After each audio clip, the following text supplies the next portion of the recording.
Hey guys. This is part 6 of What If Naruto was captured by Madara and went back in time with the tailed beasts.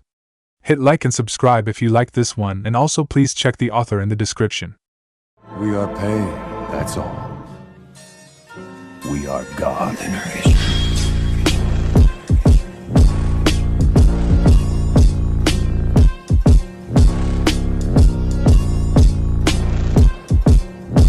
Let's start. Chapter 22. Jiraiya? Tsunade bolted up from her seat, so fast she nearly flipped the table up. What are you doing here? And who are these brats? She pointed at Naruto, Sasuke and Sakura accusingly. Jiraiya grinned. Tsunade, meet Naruto Uzumaki, Sasuke Uchiha and Sakura Haruno.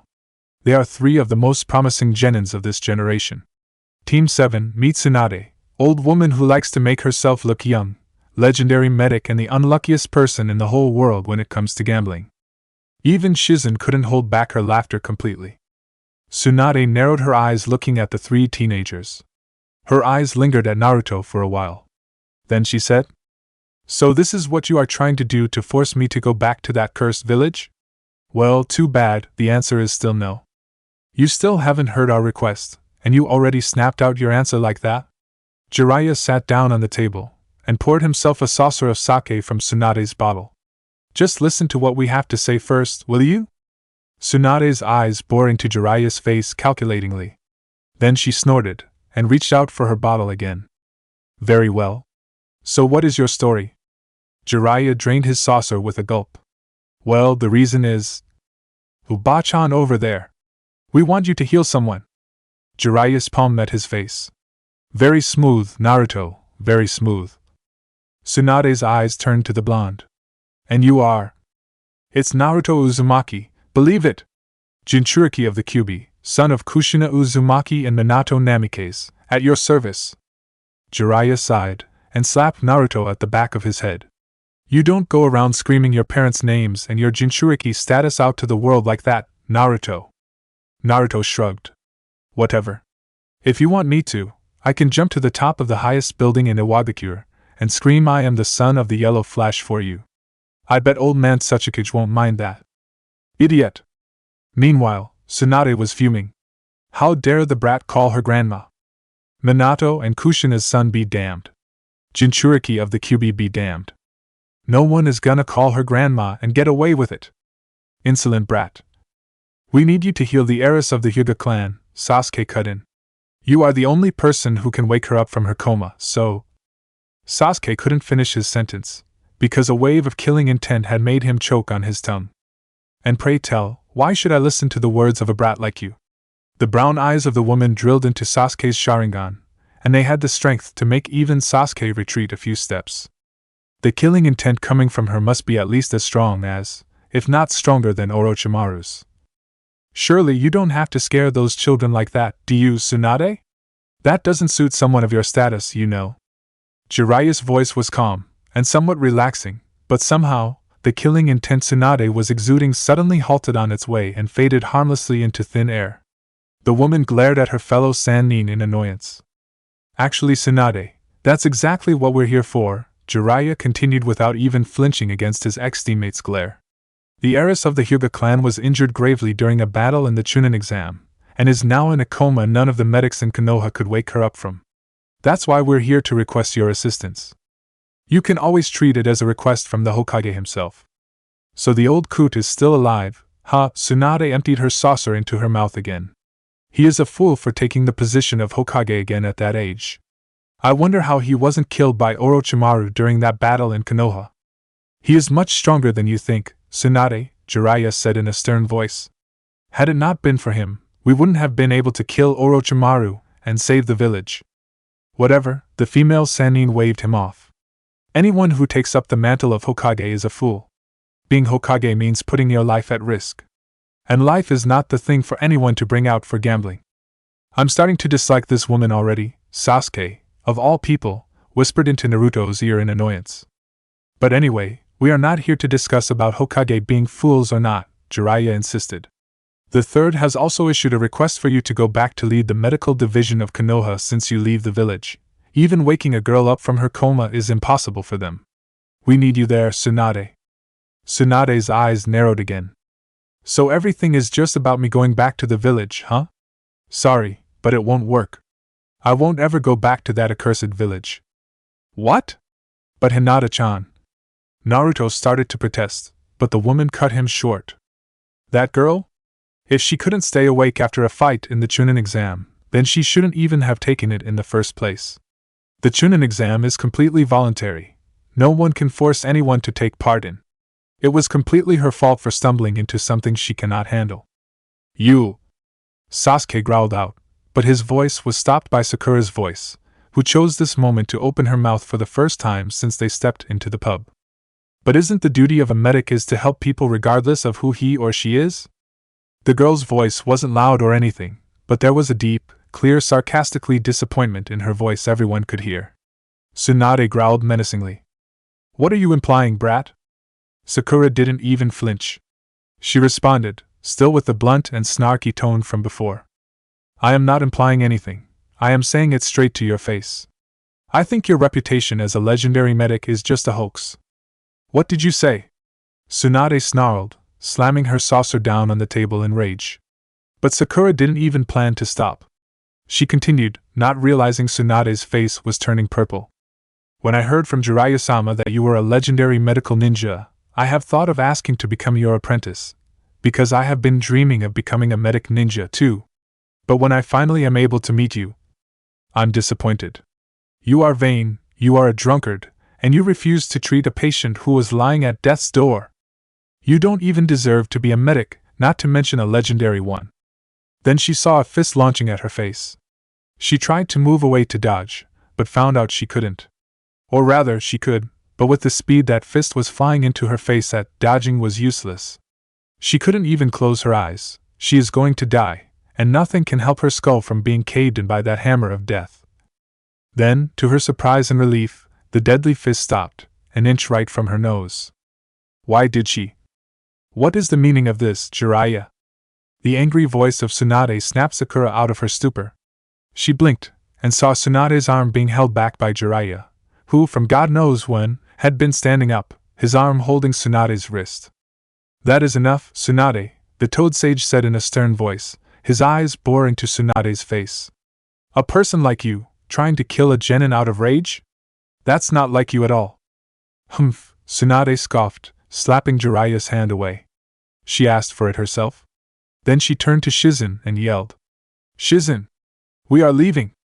The other woman stood up, a little bit shakily, bowed towards Jiraiya hastily and followed her master, who was pushing the door of the store open. Stop right there!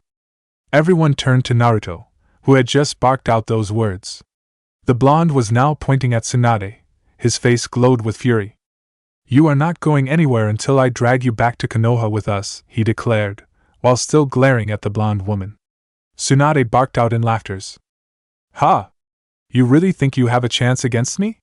Don't even dream about it. You won't even be able to land a hit on me anyway. Naruto didn't even faze. Let's take it outside, Ba-chan. What is Naruto doing? He is going to be killed for sure. Sasuke turned into Sakura, who was trembling like crazy. Surely you're not exaggerating, do you? She is scary indeed, but I doubt she would be able to harm Naruto. No, you don't understand, Sasuke-kun, Sakura said, still trembling. That woman, she is not the normal kind of person you can underestimate. That punch she threw at me from before. Even though it didn't hit, I could still feel my life flashing through my eyes. I really don't want to know what would happen if she actually hit me. Please, Sasuke-kun, please stop Naruto.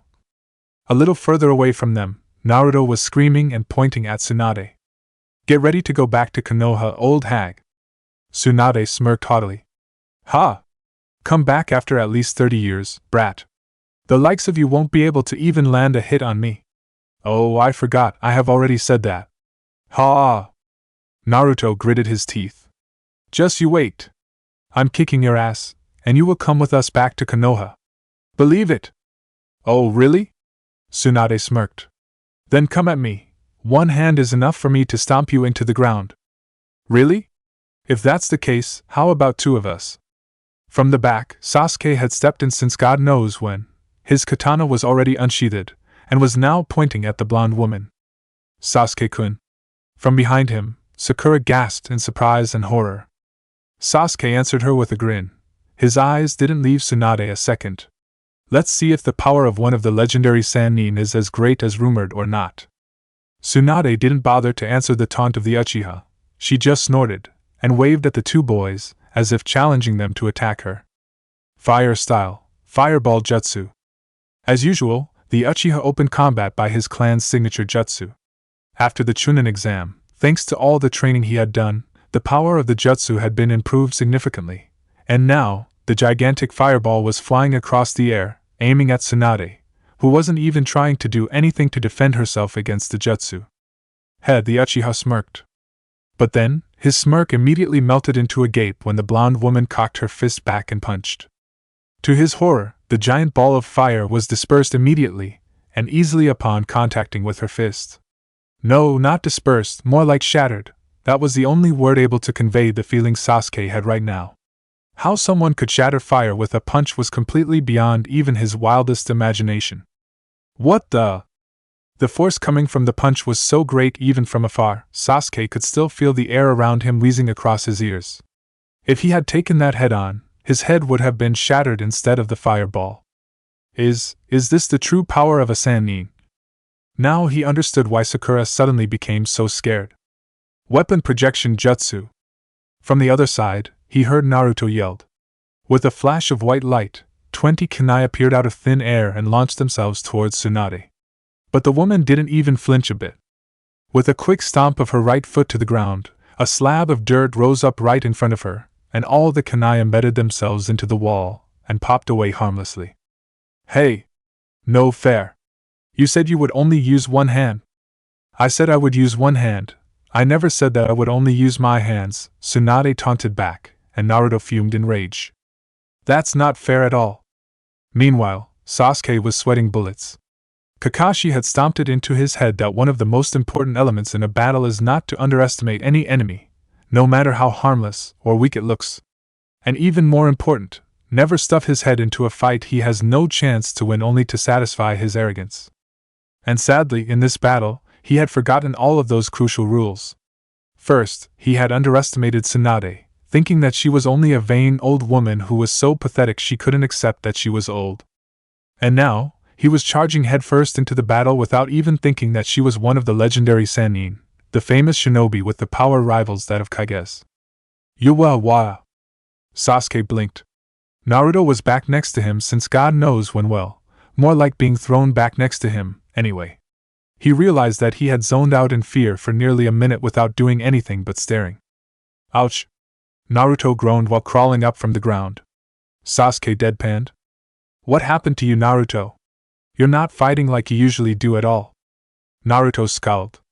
If only I could use all my jutsu. Alright. With all the jutsu I have right now, I might even defeat Bachan. Nope. Naruto had to grab his head with both hand in pain from Jiraiya's chop. What the hell, pervy sage? Jiraiya pulled Naruto back so he was facing him. In case you have to face her in battle, no exploding clone, no tailed beast chakra, no giant Rasengan, no Raisin Shuriken, no tailed beast chakra Raisin Shuriken. Understand me? What? But that's like half of my jutsu arsenal. Naruto protested. Jiraiya wagged his finger in front of his face. Whatever. We are trying to bring Tsunade back to the village here, not to nuke down the whole town together with her. So deal with it. Naruto groaned. This woman is not someone we can take on alone, even with a one-hand handicap, Sasuke whispered. We will have to work together if we want to have a chance. Then what can we do now? Naruto whispered back. She is definitely too powerful for me to fight without any jutsu. Well, that means we need a plan. Sasuke muttered. Sakura's nails dug into her gauntlets in frustration and shame. She had stated her desire to be able to stand proud together with her two teammates, to no longer be the weak link of Team 7, to no longer be useless anymore. And yes, to do that, she had trained very hard, harder than she had ever trained before. But it was not enough. It was never enough. She had talked big. She had said great things. But talking big didn't help her when Tsunade threw her fist at her. And now, she could only sit outside, watching helplessly out of fear when Sasuke and Naruto were battling the Sannin. To become their equal? How can she be their equal if everything she could do was trembling in fear? No. She won't let that happen again. She is weak, indeed, but there is no way she can accept being useless again. Go, Naruto! On it! Multi-shadow clone jutsu. Tsunade raised an eyebrow seeing 20 Naruto appearing around her. Shadow clone? Of this scale. Just like Kushina. Charge! Upon the command, the army of Naruto immediately launched themselves at Tsunade like a mini-storm of torpedoes. But, want to overwhelm me with quantity? Sorry, brat, but that won't work. What happened next could only be described in slow motion. The first 2 clones charged in, but were stopped with a punch, sending them tumbling against each other and slamming into 3 other clones, dispelling them in the process. 5 other clones rushed in from behind, but Tsunade only had to spin around, and before they could even realize it, 2 fingers had pierced their bellies, not unlike that of the Hyuga clan's 8 trigram techniques, but instead of sending chakra into the enemies' bodies, they struck them with such force that their stomachs felt like being ripped into shreds upon contact. Naturally, they were dispelled immediately, despite being very strong clones made by powerful chakra. 5 clones tried to ambush her from underground, but a stomp of her foot sent a tremendous shockwave into the ground, easily eradicating them. And the last 5 clones tried to jump her from above, but Tsunade easily dispatched them with a flick on one clone's forehead, sending him flying straight into the other clones. And all of those things happened in merely 3 seconds. Ouch. Somehow I feel Bachan is even more powerful than in our time. Naruto winced when the memories of the clones rushed back into his head. No shit, agreed Kurama. Remember that time when she managed to stomp you into the ground with only 1 finger? And now she is using a whole hand. Yeah, but this time I'm not alone, Naruto grinned mentally.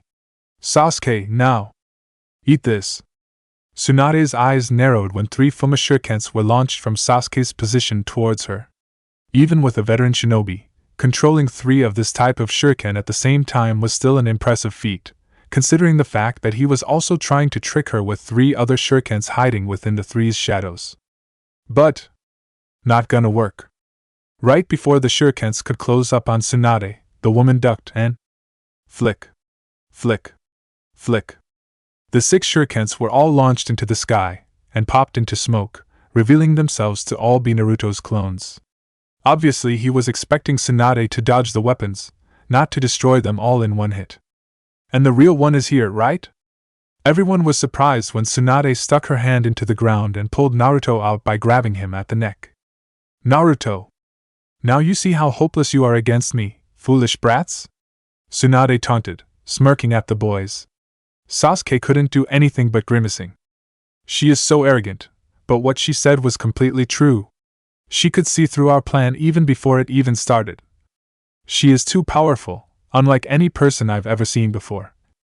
Don't underestimate us. Naruto gritted his teeth while struggling in Tsunade's grasp. The woman's eyes narrowed. TCH. Why are you so insistent in getting me back to that accursed village? Because. Naruto choked out. His face was starting to go blue from lacking of oxygen. We are not here only to take you back. We are here because Hinata-chan is suffering. She is in need of our help. And someone who abandons their comrade is worse than trash. And we definitely are not going to abandon our comrade to run away like you. Suddenly the air around Naruto lost all of its heat. He realized immediately that he had said the wrong thing. Oh. Fine, the snarl of the lady made even Kurama inside Naruto shudder. If that's what you want, then you can just drown in it and die. And Naruto felt his body being lifted up. She was going to smash him into the ground. Shit. I have no choice but to do it, or... No. What? Tsunade had to let go of Naruto's neck as a rocket of pink and black cut through the air, aiming at her face. She stumbled back a few steps, snarling. What the fuck is this? But she didn't have the time to complain, because the jet step-enhanced kick of Sakura had already sprung up and aimed at her left side, the side she had bragged that she didn't need to use. TCH. She reached out her right hand and batted the foot aiming at her away. Sakura winced. It was just a normal push, yet it matched the power of her kick. it was her who got hurt from the kick's recoil, not Tsunade. But that doesn't mean anything. This time, she will put all of her power into it. Second shift. Shanaru. And the ground cracked from the force of Sakura's chakra burst, just like she had done during the match with Neji. The girl flew straight at Tsunade at full speed, her fist cocked back, ready to punch the woman's face in. She is fast, and pretty strong indeed. But this is not enough.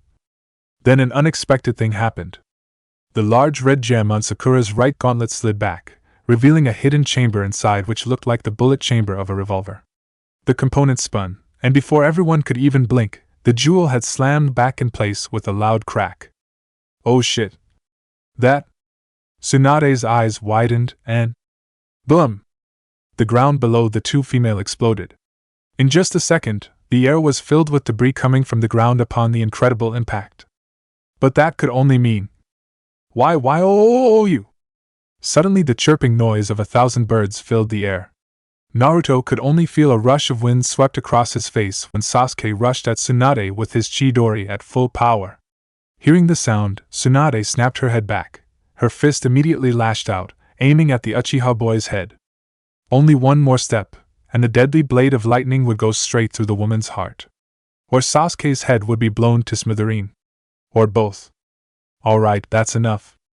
Sasuke's hand was stopped just an inch over Tsunade's back.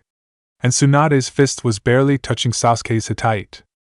That's enough, Sasuke. Jiraiya frowned down on the Uchiha with a serious gaze. Did you forget the reason we're here for already? The Uchiha clicked his tongue in annoyance, and the Chidori fizzled away from his hand. The sage turned to Tsunade. And you, Tsunade, do you really have to strike her down that hard? You know that she still hasn't mastered it yet, right? Tsunade scowled back. You are an irresponsible teacher, Jiraiya. Do you know how dangerous the Masamune cartridge system is? And yet you let her use it, without her even knowing what it is. Jiraiya shrugged helplessly. Well, what could I do? I didn't even know she possessed it until now. She must have bought it when we arrived here somehow. Besides, I'm not really her teacher, you know. Tsunade snorted in annoyance, and turned away. Shizen! We're leaving! Stop right there! What now, brat? Tsunade turned back and glared at Naruto, who had just shouted at her. The boy climbed up on his feet, and pointed at her. Now you have to come back to the village with us. You lost! Tsunade snorted. Oh, and why should I do that? You brats never managed to touch me once, even with 3 of you fighting and me holding back. Naruto grinned. Yeah, we didn't, but we have managed to force you to use your left hand. What? Oh. She looked down, and remembered. She realized that, when fending off the dangerous punch of the pink-haired girl, she had accidentally let herself use her left hand, just like the brat had said. She gritted his teeth. God damn it.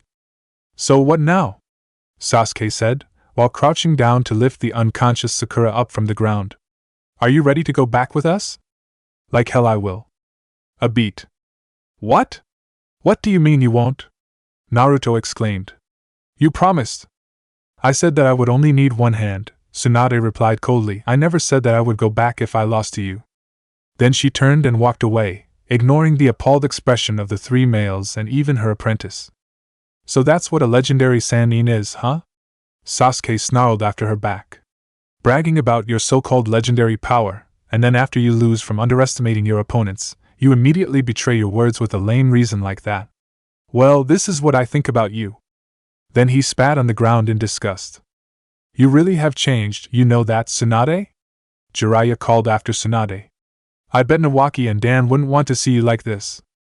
She didn't answer, just walked away with her head slightly lowered than before. Wait. What? Tsunade answered Naruto without even turning her head. I have nothing to say to you anymore. Go home, man. Let's make it a bet. Those words actually managed to stop Tsunade on her track. A bet, you say? 1 week. The same condition. If we manage to land a hit on you at that time, you will come back to Konoha with us and accept the proposal of the Hokage, Naruto said confidently. If we cannot, Konoha will stay away from you from now on, and never try to approach you again. Tsunade snorted, and waved her hand. Sorry, brat, that condition is not enough. And Konoha will pay all of your debts, too. Deal. Jiraiya's sweat dropped. Well, she hasn't changed a bit. Sakura groggily opened her eyes. Her body was sore, and the back of her neck felt like someone had brought a hammer down on it. Ah, you're awake. All of her sleepiness and pain flew away from her body, and she bolted away from the futon she was lying on, her fist lashed out with a scream. And Jiraiya caught it easily. Geez, the sage scowled unhappily. Don't get your panties in such a twist, little girl. I might be a pervert, but I'm not a pedophile like Orochimaru, you know. Right on cue, the two boys of the team kicked the door open. Pervy sage! What the hell are you doing to Sakura? Naruto pointed at the man accusingly, while Sasuke ran towards Sakura and pulled her away from Jiraiya protectively. The two other men stared at the couple oddly. Wow, you seem to be quite fond of her already, Sasuke, Naruto noted. Sasuke sputtered, and pushed Sakura away lightly, his face blushing a bit.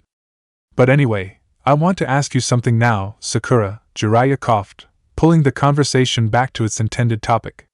Where did you get those gauntlets? I bought it for her as a present, Naruto raised his hand. What's wrong with it? Jiraiya sighed, and picked up the gauntlets lying at the edge of Sakura's futon. No, there is nothing wrong with it. Rather, everything was right, too right for me to believe. It's just, I'm kinda curious how and where you got a weapon integrated with the Masamune cartridge system. They are so rare, and I haven't thought I would see one in my life. Then he smiled. You are very lucky, girl. This weapon is not only rare, but also suits your fighting style very much. You don't have much chakra, so… Jiraiya-sama.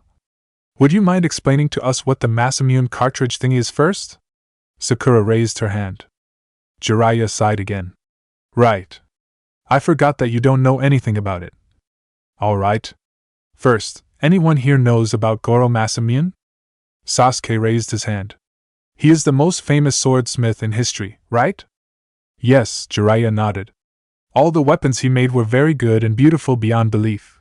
But actually, what made him famous weren't those good weapons at all. In fact, what makes his weapons famous wasn't how they were used, but rather, who used them. Only a person with calm and peaceful mind could use his weapons to their full potential. That's why you could say that weapons he made are legendary holy weapons. But what does that have to do with this? Naruto pointed at the pair of gauntlets on Jiraiya's hand. Master Masamune was also known as one of the greatest inventors in the world, Naruto, said Jiraiya. He lifted the gauntlets up to the three children's eyes. This is also one of his inventions, the Masamune cartridge system. From what I've heard about it, it is a support system integrated into weapons which supplies the user with chakra stored up in tiny cartridges during battle, adding more power into the jutsu the user performs. So that's why it is so perfect for Sakura, Sasuke remarked. She doesn't have much chakra, so it will create a spare supply of chakra for her during battle so that she can fight for a longer time, right? Exactly, Jiraiya nodded. And her techniques will become more powerful, too. So that means you know how to use it, Jiraiya-sama? Sakura asked with hope in her eyes. Jiraiya scratched his head. Sadly, my knowledge about this thing is only limited to that. To be honest, this is the first time I saw a real one. If you want to know the details, maybe you will need to go to where it was made. The old, dusty door opened with a loud creak. Hello? Sakura poked her head into the store. The room was empty of people, the same as the day she bought the weapon. But it wasn't a mess like the other day anymore. There was no trace of dust on the walls and shelves, and strangely, nearly all the exhibited goods of the store were moved somewhere else, making the room seem larger and cleaner than before. Not here again? What's wrong with this guy? Who said I'm not here? Sakura screamed and launched her fist back again, and this time, the blacksmith dodged to a side. Won't block my punch again, eh? Sakura teased him, and the man stared at her with a deadpan expression. No thanks. Having my arms blown off is just not worth it. Sakura withdrew her arm, and the two separated. The blacksmith didn't look so different from the first time they met. Still the red and white hair, the dark and muscular body, the stoic expression. But Sakura had to raise an eyebrow when she saw the apron on the man's chest. An apron? Really? Yeah, thank you very much for coming right when I'm cooking my lunch, the man snarked back. Now I will have to heat everything up again. It made Sakura blush a bit. She hadn't bothered to check the time before arriving here. Sorry, she mumbled. Nah, don't mind it, he waved her off, and pulled out 2 chairs nearby. Each person sat down on one.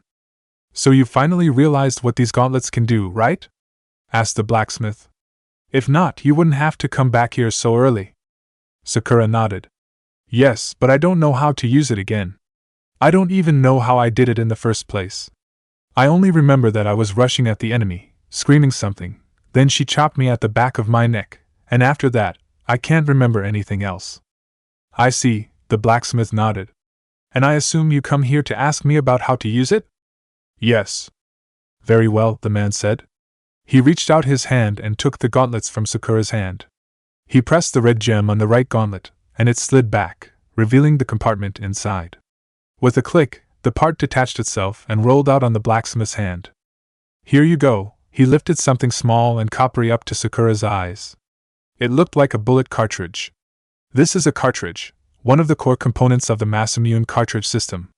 This should be the one you used up yesterday. These cartridges act like the seal you ninja tend to use to store chakra inside. But when you pump your chakra into this... Sakura gasped when the tiny thing on the man's hand started glowing with a bright blue light.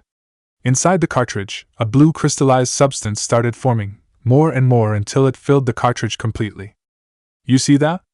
The blacksmith continued, slightly losing his breath. These cartridges are tools to crystallize chakra. After you charge them fully, like this, and load it into the system, the crystallized chakra will be converted back and sent into your body, supplying your body with chakra.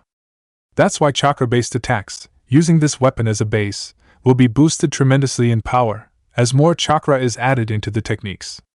You can use chakra? Sakura blinked. But you are not a ninja. The man snorted. Who said that only ninja could use chakra? Yes, it's true that the first person who discovered chakra was the Sage of Six Paths, the progenitor of ninja, but there is chakra within everything alive. What matters is that you have enough skill to utilize it or not.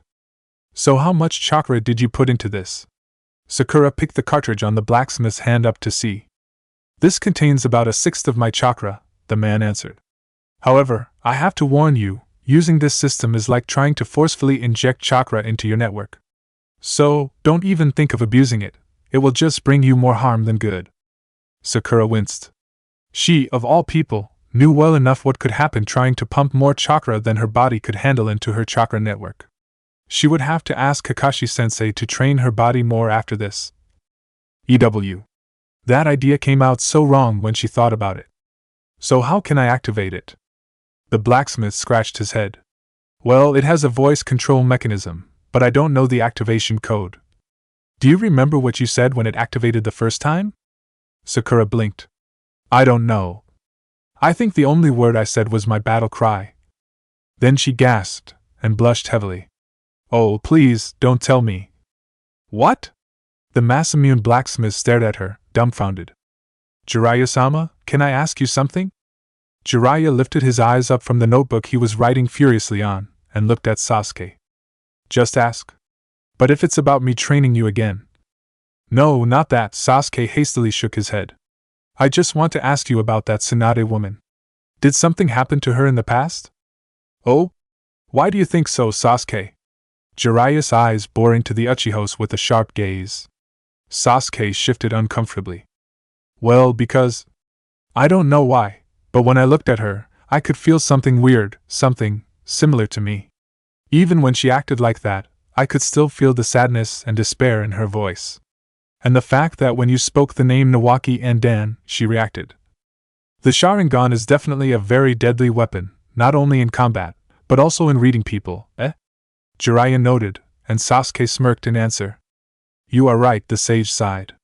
Both her fiancé, Dan, and her little brother, Nawaki, were killed during the war. After that, well, I'm afraid she was not herself anymore. She started drugging herself with sake, and well, somehow she developed hemophobia from the trauma. Kinda sad and ironic, a legendary medic who is afraid of blood. What? Jiraiya sighed again. I know. That is indeed strange. She is a legendary Sannin, and yet she acts like a kid, Sasuke snorted bluntly. She acts just like me before I knew the truth about the massacre. She is supposed to be a wise veteran shinobi, for Kami's sake. She had to face wars before, She should have understood that losing people close to us in a war is inevitable. Jiraiya shook his head. It's not that simple, Sasuke. Actually, after Nawaki died, for a while, Tsunade had dedicated herself even further into medical jutsu, hoping that she would never have to see another close person of her die on the battlefield. She had even urged Sarutobi-sensei to incorporate medical ninja into each shinobi team. But after that, when she finally thought she found a glimpse of hope in her life, which was Dan, that tiny hope was immediately crushed, in the very same way which killed his dearest brother, no less. Now I want to ask you, Sasuke, you have witnessed your family being murdered that night. And I know you had suffered the biggest trauma ever. What would happen if you saw Itachi, your last family, being killed right in front of you in the future? Oh. Sasuke was rendered speechless. What Jiraiya said had struck through his heart. To tell the truth, he was just like Tsunade. Even after the massacre, when his heart was filled with hatred for the one who had destroyed his family, there was still a glimpse of hope inside him, that everything was just a dream, everything was just a lie, that his brother was actually innocent. Had the Hokage and Jiraiya not told him the truth, and had he succumbed to the nightmare inside Itachi's Tsukuyami again, who could have known what might happen? Maybe he could have even been worse than Tsunade. He might even defect to Orochimaru to seek power. He might even try to destroy the world in blind anger and hatred. However, I don't know, Jiraiya-sama, Sasuke said still bluntly. Yeah, indeed, that is true. But even with that, clinging to the past to make yourself feel comfortable is the way of a coward. If she really loved them, she would try her best to honor them, to make sure that their names weren't erased from history, not getting wasted in sake like this. To me, even Orochimaru is still better than the like of her. Then he walked away, leaving Jiraiya alone with his thought. Ugh! It's completely impossible. Sakura stopped her routine of push-ups and raised an eyebrow at Naruto. What's wrong, Naruto? I thought the word impossible didn't exist in your dictionary? She teased. Naruto grimaced. Yeah, but have you ever tried combining two elements together? No matter how hard I tried, it just won't work. That's what you get for trying to do the impossible, Sasuke, who was practicing with his katana, snorted. Don't you remember that the skill to combine elements is considered Kekkei Genkai? Nah, you're wrong, Naruto shook his head. The Kyuubi told me that combining elements together was easy and everyone could do that if trained enough. Humph. Easy my ass. I could only do the first step. The others, I cannot even understand. Sasuke blinked. Huh. How? The first step is to perform 2 or 3 elemental transformations at the same time in your body, Naruto explained. I can do that step, it's incredibly hard, but I managed it, well, 2, I mean 1 in each of my hands. But the next one is just ridiculous. How in the world can I fold the 2 types of chakra into the needed element? And if I cannot do that, how can I manage more than 2 elements, or use shape transformation with it to use jutsu? Ugh! You can use 2 elements at once? Sasuke blinked again. How did you manage that? Naruto winced. Well, she trained me to do 2 different things with 2 hands at once.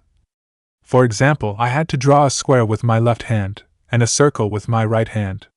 I had to use hundreds of clones to train like that for a month to even have an idea how to do it. And the memory backlash, ugh. I got a headache for a week. At least I didn't go into a coma. Hundreds. Sakura counted in her head, then gasped. Holy shit! That equals to decades of training. How in the world could you survive that being stuffed into your head? But I think that alone was kinda enough, Sasuke noted. Just think of those Raisin Shuriken things with wind and fire elements being thrown at the same time. He trailed off, and shuddered. Why do I suddenly have the feeling that I have just unleashed a horrible monster into this world? But it seemed Naruto got a different idea, because his eyes suddenly widened. At the same time. Raisin Shuriken. I got it. Sasuke, you really are a genius. Thanks? Sasuke blinked, dumbfounded. Tsunade scowled from her hiding place. She knew that, no matter what powerful jutsu they had, if she went at them seriously at full power, they would not stand a chance against her. But why did she have a feeling that she didn't want to go all out at them? Isn't it obvious? You have taken an interest in them. Tsunade turned her head and glared at Jiraiya in annoyance. You again? Why can't you stop stalking me for a while? Jiraiya jumped down from the branch he was standing on. What? I am just checking on my team, you know. After all, I'm the captain of this team for the mission, right? Tsunade huffed and turned away. Come on now, the sage grinned. I can see that just by looking into your eyes. I have never seen any team with so much potential in my life. Maybe it's time for you to choose one more apprentice, eh? Tsunade didn't turn back, but anyone standing there at that time could feel her face twist into a big scowl. You are a bastard, Jiraiya, she snarled. I will not ever take another apprentice again, I told you. Jiraiya sighed. Seriously, Tsunade, after all those years, I think this is the time for you to let go of the past. No matter how much you mourn them, they won't be back. They had sacrificed their lives for noble causes. It would be better if you let them rest in peace, and don't make them sad about how you have become because of them. Then he saw Tsunade's face appearing just an inch before his nose.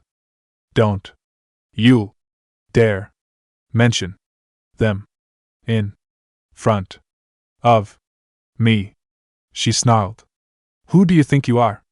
How in the world can you know what they want? Jiraiya didn't even flinch. Yes, I can't. But that also means you cannot either. Just look at how you are right now. Even a living people would feel sad with what you are doing. You are just torturing yourself out of guilt. You feel guilty of that thing on your neck, right? Unconsciously, Tsunade's hand rose to grasp the necklace hanging around her neck. The edge of the cold gemstone cut into her palm. The cursed gemstone of the first Hokage, her grandfather, which brought death to every people except her who dared wear it. It had taken the lives of her little brother and of her fiancé. I am not, she insisted, and turned away.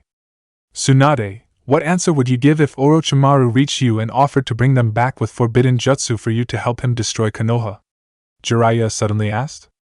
The sudden question felt like a hammer smashing on Tsunade's ears. What kind of question is that? She scowled. Of course I would. The words stuck in her throat. Yeah, what would I do? Tsunade, a chunin told me that if you really loved someone, you should honor them instead of dirtying their names, Jiraiya said, and Tsunade snorted. Humph. So now you have stooped to the point you listen to a mere chunin? Jiraiya shook his head. I would listen to anything I deem right, Tsunade. And I hate to say it, but this time, that mere chunin is wiser than you. Just look at you right now. You are nothing more than a mere shell of what you used to be. You have become blind, Tsunade. Your love for them is admirable, but acting like you are doing right now is not a good way to express it. There is no way to bring them back. If there was, it would just be inhumane and evil. You have to accept it and move on, Tsunade. The legendary medic's heart throbbed painfully upon hearing those words from Jiraiya. It was true that she wanted to see Nawaki and Dan again. She wanted to touch them, to talk to them, to tell them how much she loved them, and to tell them how very, very sorry she was. But if it's that easy, I wouldn't be like this, she mumbled very quietly. Okay, let's try this. Shanaru. The tree exploded under the force of the cartridge buff punch from Sakura. Kaya! Huh! What the?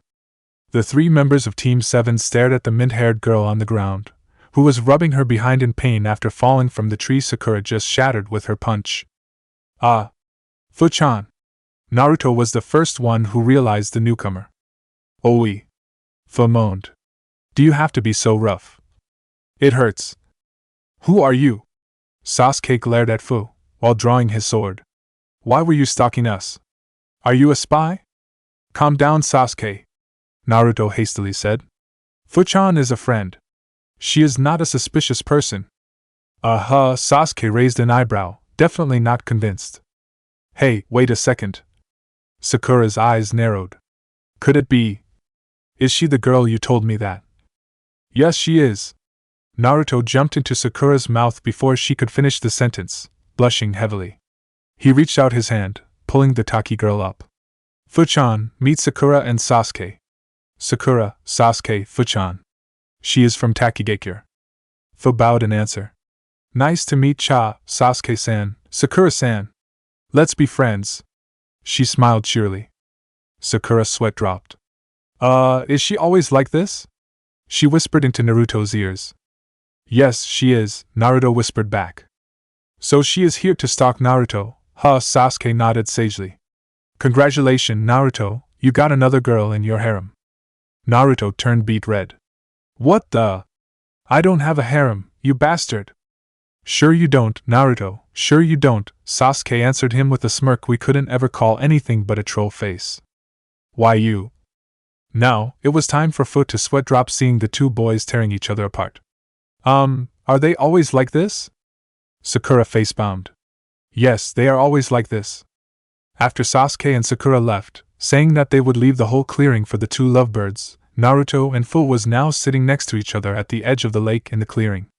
On Fu's face, there was an interesting expression of embarrassment he had never seen on her before. So Fu-chan. Finally, Naruto was the one who started the conversation in a teasing tone. What brings you to our humble training camp today? Fu blushed. Well, I just want to apologize for the fit I threw at you the other day. I shouldn't have done that. You must be very angry with me. Naruto waved her off with an ear-splitting grin. Nah, don't worry. To be honest, I'm the one who has to apologize for surprising you like that. I should have known that you never had any friends before. How did you know I didn't have any friends? Fu narrowed her eyes in suspicion. Naruto, you idiot! Shikaku screeched. You have ruined everything. Don't worry, I got this. Because girls never go skinny dipping alone, duh. Everyone face-bound. Seriously? What? Blamed pervy sage. He taught me that before. You really are Naruto Ero-kun, right Naruto Ero-kun? Fu giggled, and Naruto blushed bright red. Not again. It's your own fault, Matatabi in his head said dryly. Naruto's face became even redder, while Fu laughed her ass off. Finally, after she managed to calm herself down, Fu shook her head. No, Naruto-kun. Actually, people don't want to get close to me because of another reason. And the words stopped dead in her throat. Her brain started going overdrive. The urge of bolting up and running away started to run haywire inside her body again. Then she felt Naruto's hands clasping on her shoulders. You won't get away this time, Fu-chan, he said in a low, dangerous voice. You are not going anywhere until you tell me what is wrong with you. This was the first time in many years she really wanted to cry. What should she do? I am the container of fate-tailed beast pleased in the team. Oh Kami. She had said it. She had blurted it out. She snapped her eyes shut, waiting for him to scream in disgust and fear and push her away. Huh? Is that all? I thought it was something big. Fu's eyes snapped open. What? But... I gotta, she winced while saying this word. She really didn't want to call her friend this, but, a monster inside me. How can you say it like it was nothing like that? Naruto shrugged. Maybe because I also have one, you know. Fu gasped. You also have one? But... Naruto pulled his shirt up, revealing the seal on his stomach. See? I'm not lying to you, believe it. Fu stared at the seal as if she was hypnotized. She couldn't believe that she would one day meet someone like her. So, who do you have? Naruto answered cheerily. I hold Kurama, number 9. Ah, he has Kuranichin. Chomei and Fuz had noted, but Fu didn't hear her quite well. She was still busy trying to digest the little piece of information she had just heard. The boy in front of her, holding the most powerful of the tailed beasts inside him. You holding? Fu-chan. Fu-chan. Now you're the one who is zoning out. Huh? Fu blinked, and saw Naruto's face right in front of her, pouting not unlike herself when Naruto zoned out while talking with her. She blushed. No, Naruto-kun, I didn't. What are we talking about again? She asked sheepishly. Naruto pointed at her stomach. Her face went even redder. Oh, I didn't know you wanted that, Naruto-kun. Now it was Naruto's turn to blush. What? I'm not asking about that. I just want to ask for your holding, that's all, believe it. Fu nodded in realization. Well, I hold Chomei, the lucky 7. She smiled. She is really cool, I tell you. She is actually the reason I can stay this happy for a long time, you know. I must say, she really has been my only friend for a very long time. Silence filled the air for a while. Then Naruto grinned. Well, that means you will have another friend now, eh? I also know another one like us. Maybe someday I'll introduce you to him. Really? Fu's pretty eyes brightened with hope. So it means I can have more friends. Yup, Naruto nodded with a smile. And there are many other friends in Konoha, Suna and Kiri too. I will introduce you to all of them, and we can all be friends. Fu's stomach bubbled up with anticipation. Is it true? Is she going to escape this lonely fate, and have friends for the first time in her life? And Naruto yelped in surprise when he felt Fu's arms wrapping around her neck. Thank you, thank you, thank you, thank you, she chanted non-stop to his ears while straddling him, and Naruto couldn't do anything else but patting her on the back. This feels kind of familiar, and awkward too. Everyone in Naruto's head rolled their eyes. And he could feel his face heated up from the intimate action of the girl, and little Naruto started rising in his pants. Damn, this hormonal body of a teenager he was stuffed into again. Yeah, puberty sucks. Having to go through puberty a second time sucks even worse. You should feel lucky you are not a girl, Naruto-kun, Matatabi said. If you know what happened when Yujito-chan went into puberty. Please don't. Yeah, and Fu-chan too, Chome also piped in. I still remember the time she craved for half the storage of ice cream in Takigakure. Okay, stop please. Humph, they are nothing comparing to Kushina when she was on her period. Cut it out, girls. So this is where the Seven Tails is, huh? Hey, I think I finally got it. Boom! God damn it. Alright, Ba-chan, prepare to have your ass kicked. Chapter 23, Children of Destiny. Oh? After I stomped you to the ground earlier, you can still stand there and say those big words? Tsunade taunted the three Konoha shinobi. Naruto just grinned. Just you wait, Ba-chan. We are not the same people you used to punch around a few days ago. Next to him, Sakura and Naruto also smiled, Sakura putting on her gauntlets, Sasuke unsheathing his swords. Jiraiya stood at the edge of the battlefield, looking at the two sides with an amused grin. Tsunade's face twisted into a menacing grin. Good. Then let's see how well you fare against me this time. Bring it on. The three children looked at each other and nodded. Then, with a loud whoosh and a puff of smoke, Sakura disappeared from her place, and suddenly, she was in front of Tsunade, her fist cocked back.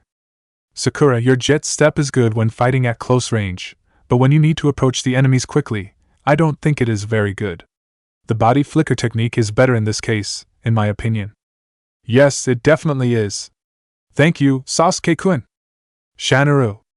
Sakura yelled out her signature battle cry, and launched her fist forward. Upon the command, a cartridge was immediately loaded into the gauntlet, and the punch exploded with power and speed from the boost of the tiny device. So she has mastered it, huh? Tsunade leaned aside to dodge the punch of the girl. The fist soared across her face, and she could feel the rush of wind sweeping past her nose. She immediately turned on her feet, and delivered a chop at Sakura's neck. But she had underestimated the growth of the Haruno girl. Her skill in jet step, after a week of training non-stop in every possible situation they could think of, had advanced to the point it became like her reflex. Seeing the deadly hand aiming at her neck, Sakura immediately pushed chakra out of her feet and detached herself from Tsunade, and the hand only scratched her neck a little bit. And immediately when her feet touched the ground, she sprung up and sent a spinning kick on Tsunade's exposing left side. But Tsunade didn't even bother to block. She reached out her right hand and pushed at Sakura's chest. The push didn't seem to be anything special, but Sakura was thrown away violently like a ragdoll.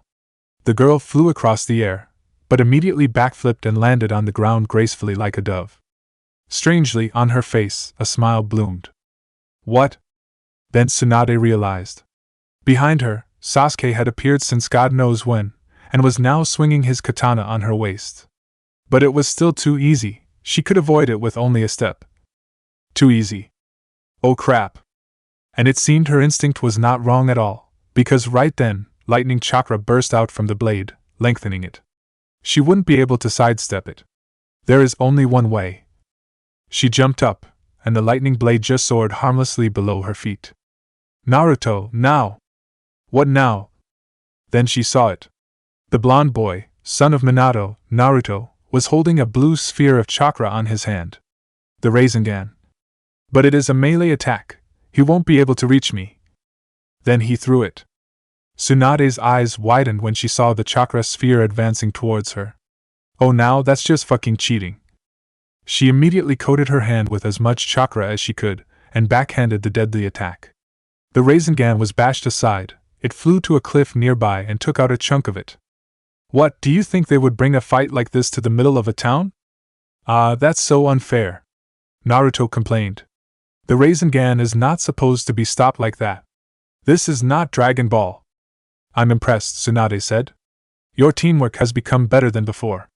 But you have to do better than that to defeat me. Well, that's only what she said though. Despite being able to deflect the Rasengan like that, her hands still felt a little bit numb. TCH. Sasuke clicked his tongue in annoyance. What's the matter? Tsunade taunted again. Is that everything you got? Heh, Naruto grinned. That's only the beginning. Today we are not the Team 7 of 1 week ago. That's not even half of our tricks. Alright, Tsunade taunted again. Then show me what you got. The two sides lowered their stances, ready to charge at each other again. Then an explosion shook the ground. Everyone froze in place, looking at each other in horror. What the hell, Naruto? Sasuke looked at Naruto. What have you done this time? What? The blonde protested.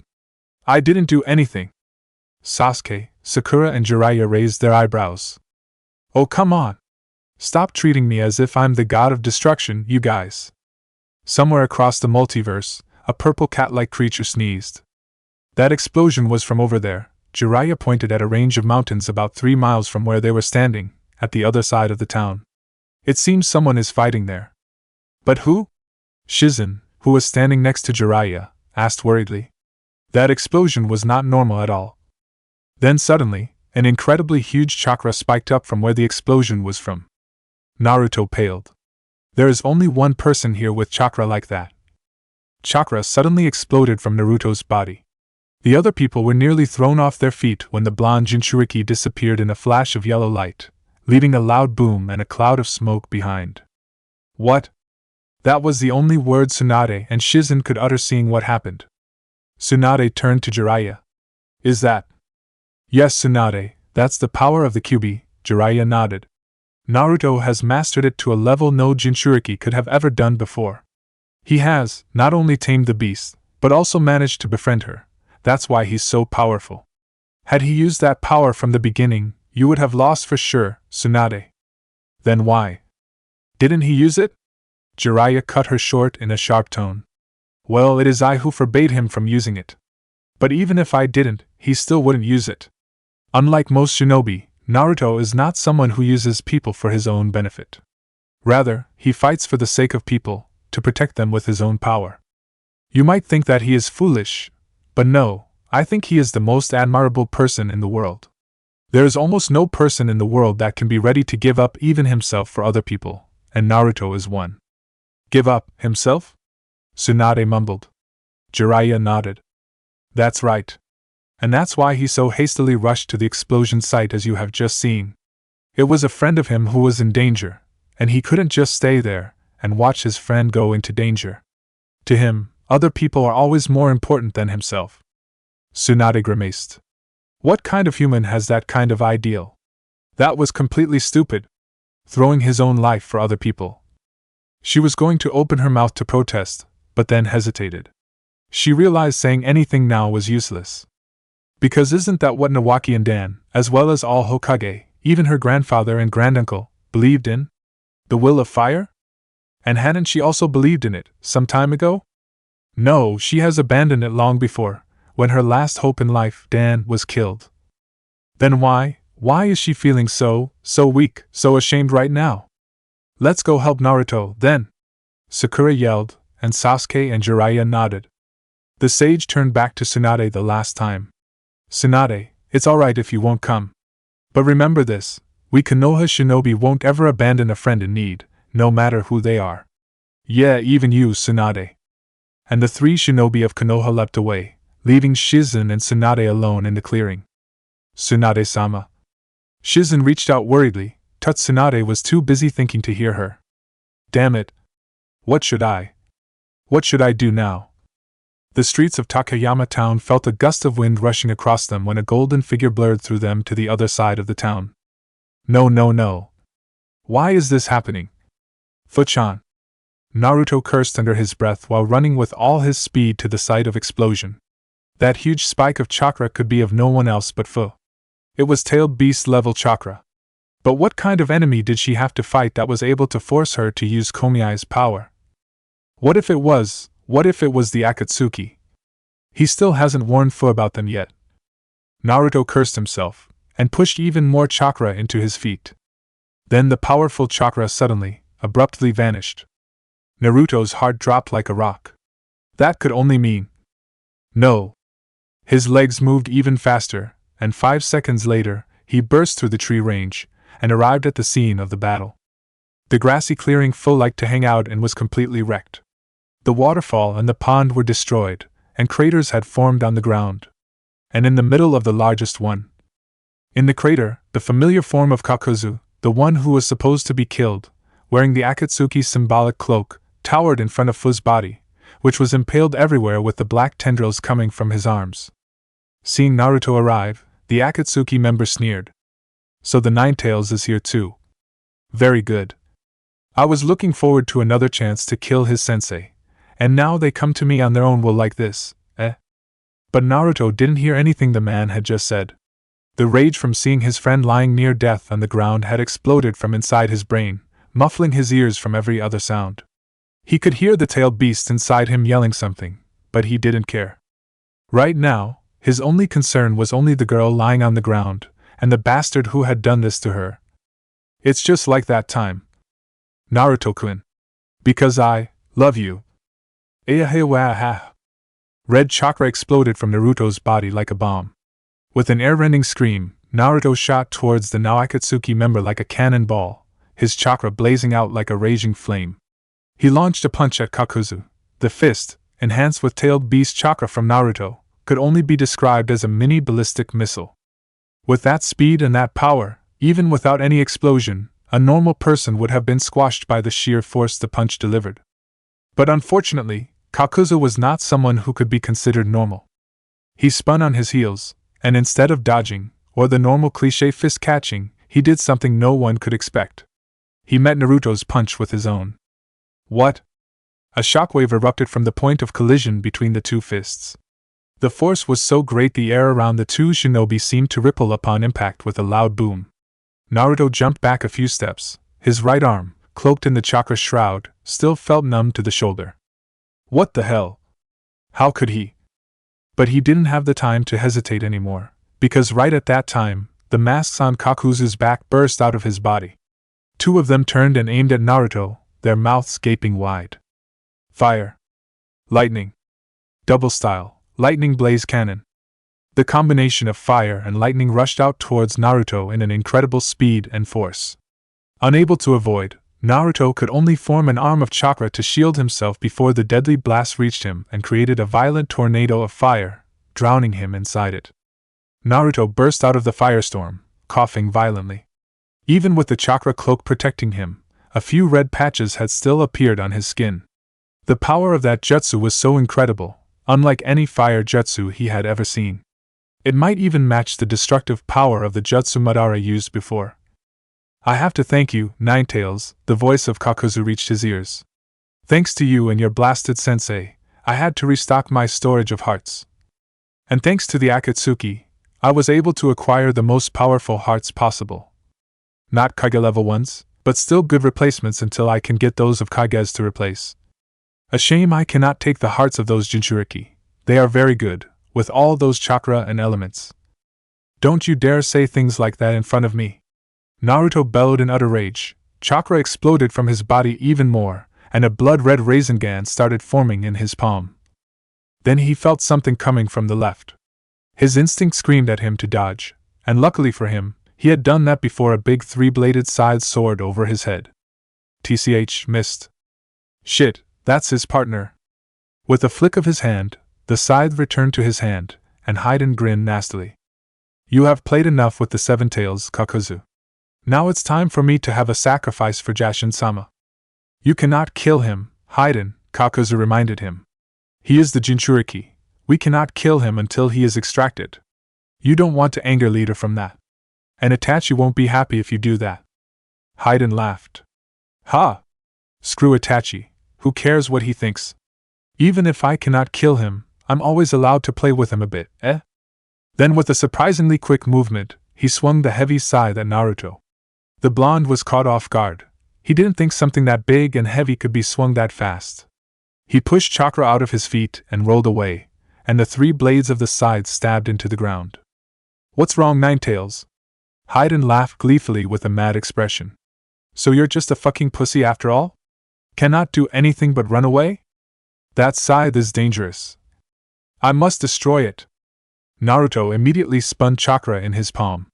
In 3 seconds, a big Rasengan formed on his hand, and with a kick to the ground, he launched himself at Hidan, who raised his scythe to block.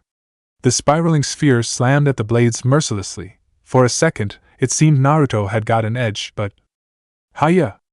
Naruto was thrown away when Hidan grabbed the handle of the scythe and swung hard, and the Rasengan was dissipated violently into a burst of chakra. The blonde crashed on the ground painfully, his mind spinning.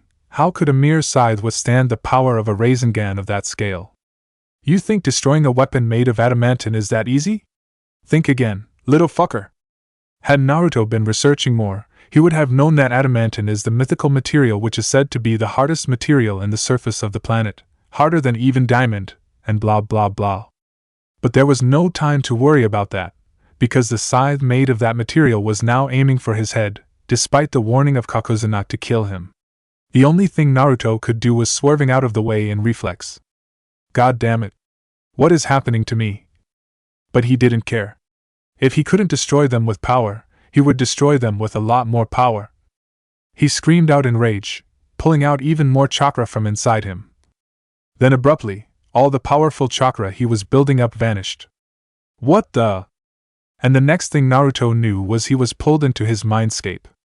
Naruto opened his eyes to see the tailed beasts sitting around him, staring down at him from above. What are you guys doing? Why did you retract the chakra like that? I needed to fight them.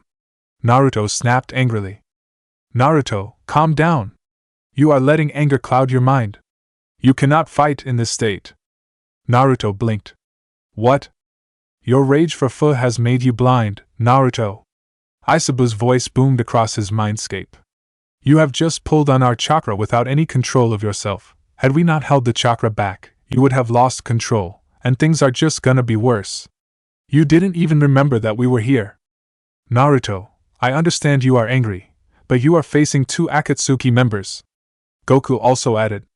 They are not someone you can face with a hot head. Remember what I taught you about fighting. You cannot let anything cloud your judgment, especially in a battle like this. If you do, you won't be able to rescue Fu from them. Calm down, and focus on the fight first. Naruto gritted his teeth.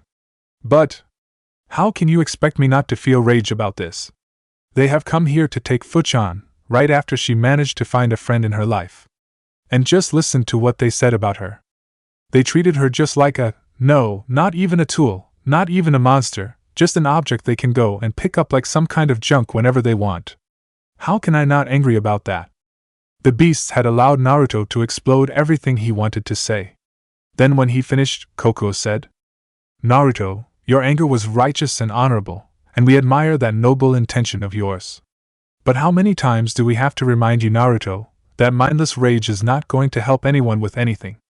The burning soul motivating one to strive for power is important, but the clear mind allowing them to focus on what is the best is something only the strongest people could have. Naruto bit his lip. But then suddenly he felt Saikyo wrapping around him in an embrace. Oniai-chan, calm down, she said quietly. And Naruto found that he couldn't protest anymore. Or more exactly, he didn't want to protest. Being in the embrace of Saikyo's, well, tails, or tentacles, whatever, somehow felt great to him. It was warm, and soothing, and somehow, his mind felt at ease and calm. After all, that was Saikyo's power. Calming people down was her specialty. And Naruto wasn't an exception. Thank you, everyone. He opened his eyes, and saw himself back in the real world again, with Hidan in front of him, ready to strike. But now, with his mind calmed down, avoiding him was just like a piece of cake. Naruto backflipped a few times, landed some distance away from his assailants. He took a few deep breaths, and was relieved to feel his mind clearing. They're right. I have lost myself for a while there, Naruto thought. But now things will change. I will save Fuchan, no matter what. And the chakra coming from Naruto had also changed. It was no longer the mad dangerous flare raging around. It had returned to the form everyone knew, the sleeveless golden cloak with shoulder pads and 9 splitting tails, and except for that, there was no other sign of the tailed beast's incredible chakra. It was so calm, so gentle, but Naruto could still feel it running strong and warm inside his body. The now calm Naruto raised his hand and pointed at the 2 Akatsuki members. Prepare to have your ass kicked, bastards. Hidan burst out laughing. Oh, the little fucker wants to die. Then I'll let you have it. He leapt at Naruto, his scythe raised high, ready to plunge into Naruto's body. Then he felt himself being kicked in the chest. He flew back like a ragdoll, his body skidded on the ground painfully. What are you motherfucker doing? He snarled. Kakuzu. Kakuzu, the one who had just kicked him, snorted. Look where you are charging head on to first, idiot. Hidan looked. And he snarled again. Motherfucking reinforcement. From the place where Hidan had been charging to, now a smoking, gaping crater on the ground, Jiraiya stood up, grinning at Naruto. Well, Naruto, next time don't run away alone like that, will you? Pervy sage. Sasuke. Sakura. So Bachan didn't come, huh? Naruto murmured. He had expected that he could somehow change her mind with his action, by showing her what might happen when fighting together, to protect others. But it seemed he had failed. It's just, not like that time. There was no way. He felt Sasuke's hand grasping his shoulder. You don't have to worry about her, the Uchiha said in disdain. We don't need her for this fight. And we'll find another way to heal Hinata. I'm sure there will be someone else who has the ability to do that. To be honest, I don't like her much, even if she is a legendary Sannin. Naruto winced. That actually wasn't the only reason he wanted to bring Tsunade back. In his previous life, Tsunade had been one of his most important people. She was like a grandmother, no, a mother to him, closer than anyone else before. And she was the first person who really acknowledged his dream. Yes, he knew that he was being selfish. But still. But was this the time to worry about things like that?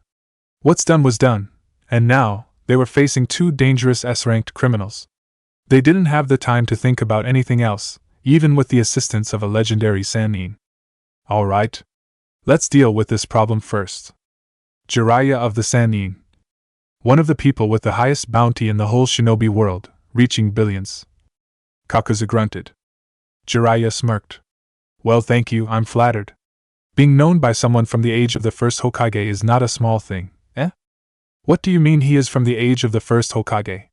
Sasuke asked, startled. Jiraiya nodded, his eyes didn't even leave the 2 men in front of him. That's right. I have heard about him. He was one of the people who tried to assassinate the first Hokage during his reign. Of course, he failed, but people said that he had given even the legendary first Hokage a hard time during their battle. Humph, Kakuzu snorted. Indeed. But outside of the fight with that Kakashi brat, that was the battle I have suffered the most humiliation in my whole life. God damn it. From the side, Hidan brandished his scythe and yelled. Less talking, more killing, Kakuzu. I cannot kill that Jinchuriki fucker, but at least I can have those 3 as sacrifices. Don't be a fool, Hidan, Kakuzu glared at his partner. We have completed the mission. There is no reason for us to stay here anymore. After all, the 9 Tails is not our mission. Then suddenly, a giant shadow descended from above them. Kakuzu and Hidan had to jump aside when a giant toad appeared from nowhere and fell onto their heads. Even with immortals, having a 100-ton toad falling on top of them is not anything comfortable at all. It seems we won't be able to get out of here without killing all of you first, huh? Kakuzu grunted in annoyance. Jiraiya grinned. His hands were on the ground for the summoning jutsu he had just performed. Of course. And I won't let you bring any Jinchuriki out of here today. Boom! Yup, matching his power in range attacks is impossible, Sasuke grimaced when scrambling out of the way, dodging another deadly lightning jutsu coming from Kakuzu. He and Jiraiya were facing the Takigakure missing Nin. Despite knowing how powerful the rogue shinobi might be, Sasuke still couldn't help but shudder when the jutsu shot past him at the edge of his ear and obliterated the cliff behind him. The air around him reeked of ozone smell. His lightning jutsu cannot even compare to that in terms of power, even the Chidori. Earth style, rock spike barrage. From the other side, Jiraiya bellowed. With some quick hand signs, he slammed his foot on the ground, and a line of sharp, big spikes of rock shot up in front of him from the ground. In midair, they turned, and launched themselves towards Kakuzu like a storm of missiles launching from a turret. It was a jutsu designed for fortress bombardment, and right now it was pummeling Kakuzu from every direction. But the stone spikes were stopped dead in place before they could even touch the missing Nin by a wall of wind blowing in front of him. Then, with a loud whoosh, the projectiles were all sent back to Jiraiya and Sasuke. But Jiraiya was ready. Sasuke, aim your strongest fire jutsu into my jutsu at him. Collaboration, eh? Secret toad art, oil blast. Fire style, great fire annihilation. The collaboration jutsu melted the rain of spikes like butter thrown into a blast furnace. It rushed towards Kakuzu like a volcanic torrent, but Kakuzu easily blocked it with another wind, water collaboration jutsu. The two forces collided, and a loud hiss and steam immediately covered the air. Oh? Kakuzu quirked an eyebrow. It seems the Uchiha brat has an increase in power, eh? I haven't seen that jutsu since Madara Uchiha. Sasuke grinned. Don't ever underestimate an Uchiha. But inside, Sasuke was sweating bullets. That jutsu was one of the most powerful techniques he had in his arsenal. And that monster of a man had just stopped it, like that, even when he combined it with something from the legendary Jiraiya. No, it can never work. We can never match his power if we use ranged jutsu. Only someone of Naruto's caliber might have a chance to do that. But meanwhile, Naruto and Sakura were struggling with Hidan. Naruto-kun. This man is a practitioner of the Jashin cult. Madatabi warned Naruto. He uses the victim's blood to perform a curse or something on the victim's body, so that whenever he takes any damage, it will be transferred to the body of the victim. Don't ever let him hit you. That's easy to say, but it seemed the duo had managed to figure out the problem in Naruto's party right now. Naruto is the powerhouse of the team, but Sakura's skill, experience in battle and power are just not enough to even think of facing an S-rank missing Nin. Maybe that's the reason why they had separated them like this. They wanted to force Naruto to focus on protecting Sakura to fight effectively. And it seemed their strategy was working, at least for now. Since the start of their fight, the zombie Jashinist had only focused on attacking Sakura. Whenever the girl tried to make some distance between them, he would immediately close in and attack her in close range. Naruto gritted his teeth. He couldn't use his more destructive jutsu without getting Sakura caught in it. He could try to throw the Rasengan just like he had done when fighting Tsunade, but that would risk hitting Sakura instead, considering they were too close to each other. Plus, his adamantine scythe was incredibly dangerous. Not only was it absurdly sharp and hard, the range it could cover was also very broad, and with the chain at the tip of the handle, the scythe was effectively turned from a close-ranged weapon into a mid-ranged weapon. And as Sakura and Naruto couldn't let it touch them if they didn't want it to draw blood, it was surprising that Sakura still hadn't got hit by that dangerous weapon. Besides, that strange sensation he had felt under his feet since the beginning of the battle intrigued him so much. But he couldn't understand what it was. But even if that's the case, if this continued, there was no choice for him but to fight him in close range. Making a Rasen Shuriken still cost him at least 20 seconds. But when he finished that, Sakura might have been. He would have to separate him from Sakura first. Right when Sakura pushed herself backward with a jet step, Naruto rushed in with his chakra cloak, and he delivered a punch at Hidan's face. If this punch cannot pulverize his head, then at least it will be able to send him away from Sakura. But Naruto had underestimated someone like Hidan too much. S-rank shinobi aren't just for show, even the weakest of them has abilities exceeding that of a normal human. Therefore, it wasn't anything surprising when he dodged Naruto's punch easily by leaning his head aside. Or had he? Shadow Clone Jutsu. 3 shadow clones popped into existence in front of Hidan, who was too surprised to react. Nah. Are you? 2. The 3 clones chorused while kicking Hidan in the chest, sending him flying backward, towards where another clone was waiting. Uzumaki. The waiting clone was ready. When the ragdoll named Hidan arrived, he backflipped, and delivered another kick to his exposing back. The kick enhanced by Naruto's chakra cloak had enough power to launch the Jashinist to the sky. Not wasting a second, the real Naruto leapt after the flying man in a yellow flash. Rasengan Barrage! and thrust a Rasengan on his hand into the man's stomach. The man was shot to the ground like a cannonball. Even if that couldn't kill him, it would still give him a whole world of pain. Pop, or not. It turned out the Hidan Naruto and Sakura just fought was just a shadow clone. The real Hidan popped out from behind Naruto, and swung his scythe with the intention of decapitating the boy. Luckily, Naruto had managed to sense his intention and ducked right before the blades could touch him. See that, Ninetails? Hidan laughed and boasted loudly. No matter how powerful you monsters are, you will just be my sacrifice for Jashin-sama arc. That last scream was because Sakura had just slugged him in the face. Let's just say eating a fist enhanced with chakra bullets to the jaw hurts. Apparently, the bones in Hidan's lower jaw were all shattered, and the trees at the end of the clearing shook dangerously, sending a rain of leaves down on the missing Nin, who was lying on the ground dazedly. Ouch. I doubt even the most fanatic masochist could enjoy that, Gyuki said with a wince. Yeah. Somehow Sakura is even more dangerous to me than in our timeline, Naruto agreed, and shuddered. He would never dare to annoy Sakura again, ever. Ugabugabahug was the only thing Hidan could croak out with his broken mouth. Maybe he was complimenting Naruto and Sakura for the hit. Or maybe he was cursing the two shinobi. Naruto's sweat dropped. I can't understand what he was saying. But Hidan suddenly made a quick movement with his hands. Naruto and Sakura's eyes widened. That was... Oh crap. From the ground, pillars suddenly erected around Sakura and Naruto. And before the two Konoha shinobi could even react, they had felt thousands of volts of electricity arching through their bodies. They had been trapped inside Hidan's ninjutsu from the start. The two children screamed out in pain.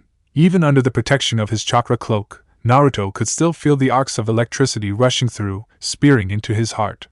His body felt numb, and when the jutsu finally stopped, he slumped to the ground, his chakra cloak dissipated. But his mind didn't have anything but the girl beside him. Sakura, her body was weaker than him, and she didn't even have anything protecting her. And now, she was lying on the ground, not moving anymore. Sakura.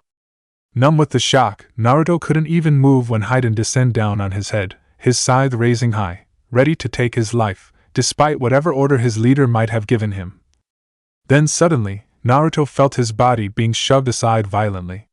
He glanced down, and saw Sakura's body slamming into his waist, pushing him away from the deadly slash coming from Hidan. Even when she couldn't move her body, she still forced herself to use Jet Step to help him. The side soared past their heads, and nicked Sakura's arm. No! Naruto wanted to scream out, but it was too late. Before he could realize it, Hidan's skin had turned black, and the ritual had been ready. Forgetting all pains in his body, Naruto leapt up and charged at Hidan. He needs to stop him before. The blades of the scythe buried themselves into Hidan's stomach. Immediately, blood spewed out of Sakura's mouth with a loud gasp. She lay motionless on the ground, her body spasmed slightly with each of her breaths. Naruto could only stare in pain when Sakura's chakra started fluctuating like crazy, just like with Hinata when struck by Neji in the preliminary. Hidan glared at Naruto. He couldn't say anything, but the intention his eyes was showing was too clear it didn't even need a genius to understand the meaning. Don't you dare move, or the bitch will get it. Naruto gritted his teeth. What could he do now? He couldn't attack Hidan. That would just harm Sakura even more. He also couldn't leave her and run away. As if taunting Naruto, Hidan aimed another stab at his stomach. Sakura's body jerked up slightly upon the sudden contact, then fell back to the ground as lifelessly as before. Naruto's eyes widened in horror when the girl's breath became weaker and weaker. No, he choked out. Please stop hurting her. But the Jashinist didn't have any intention to stop. Now, the blades of the scythe were aiming for his heart. No! Stop! But it was too late. The blade sunk into Hidan's chest with a loud squelch.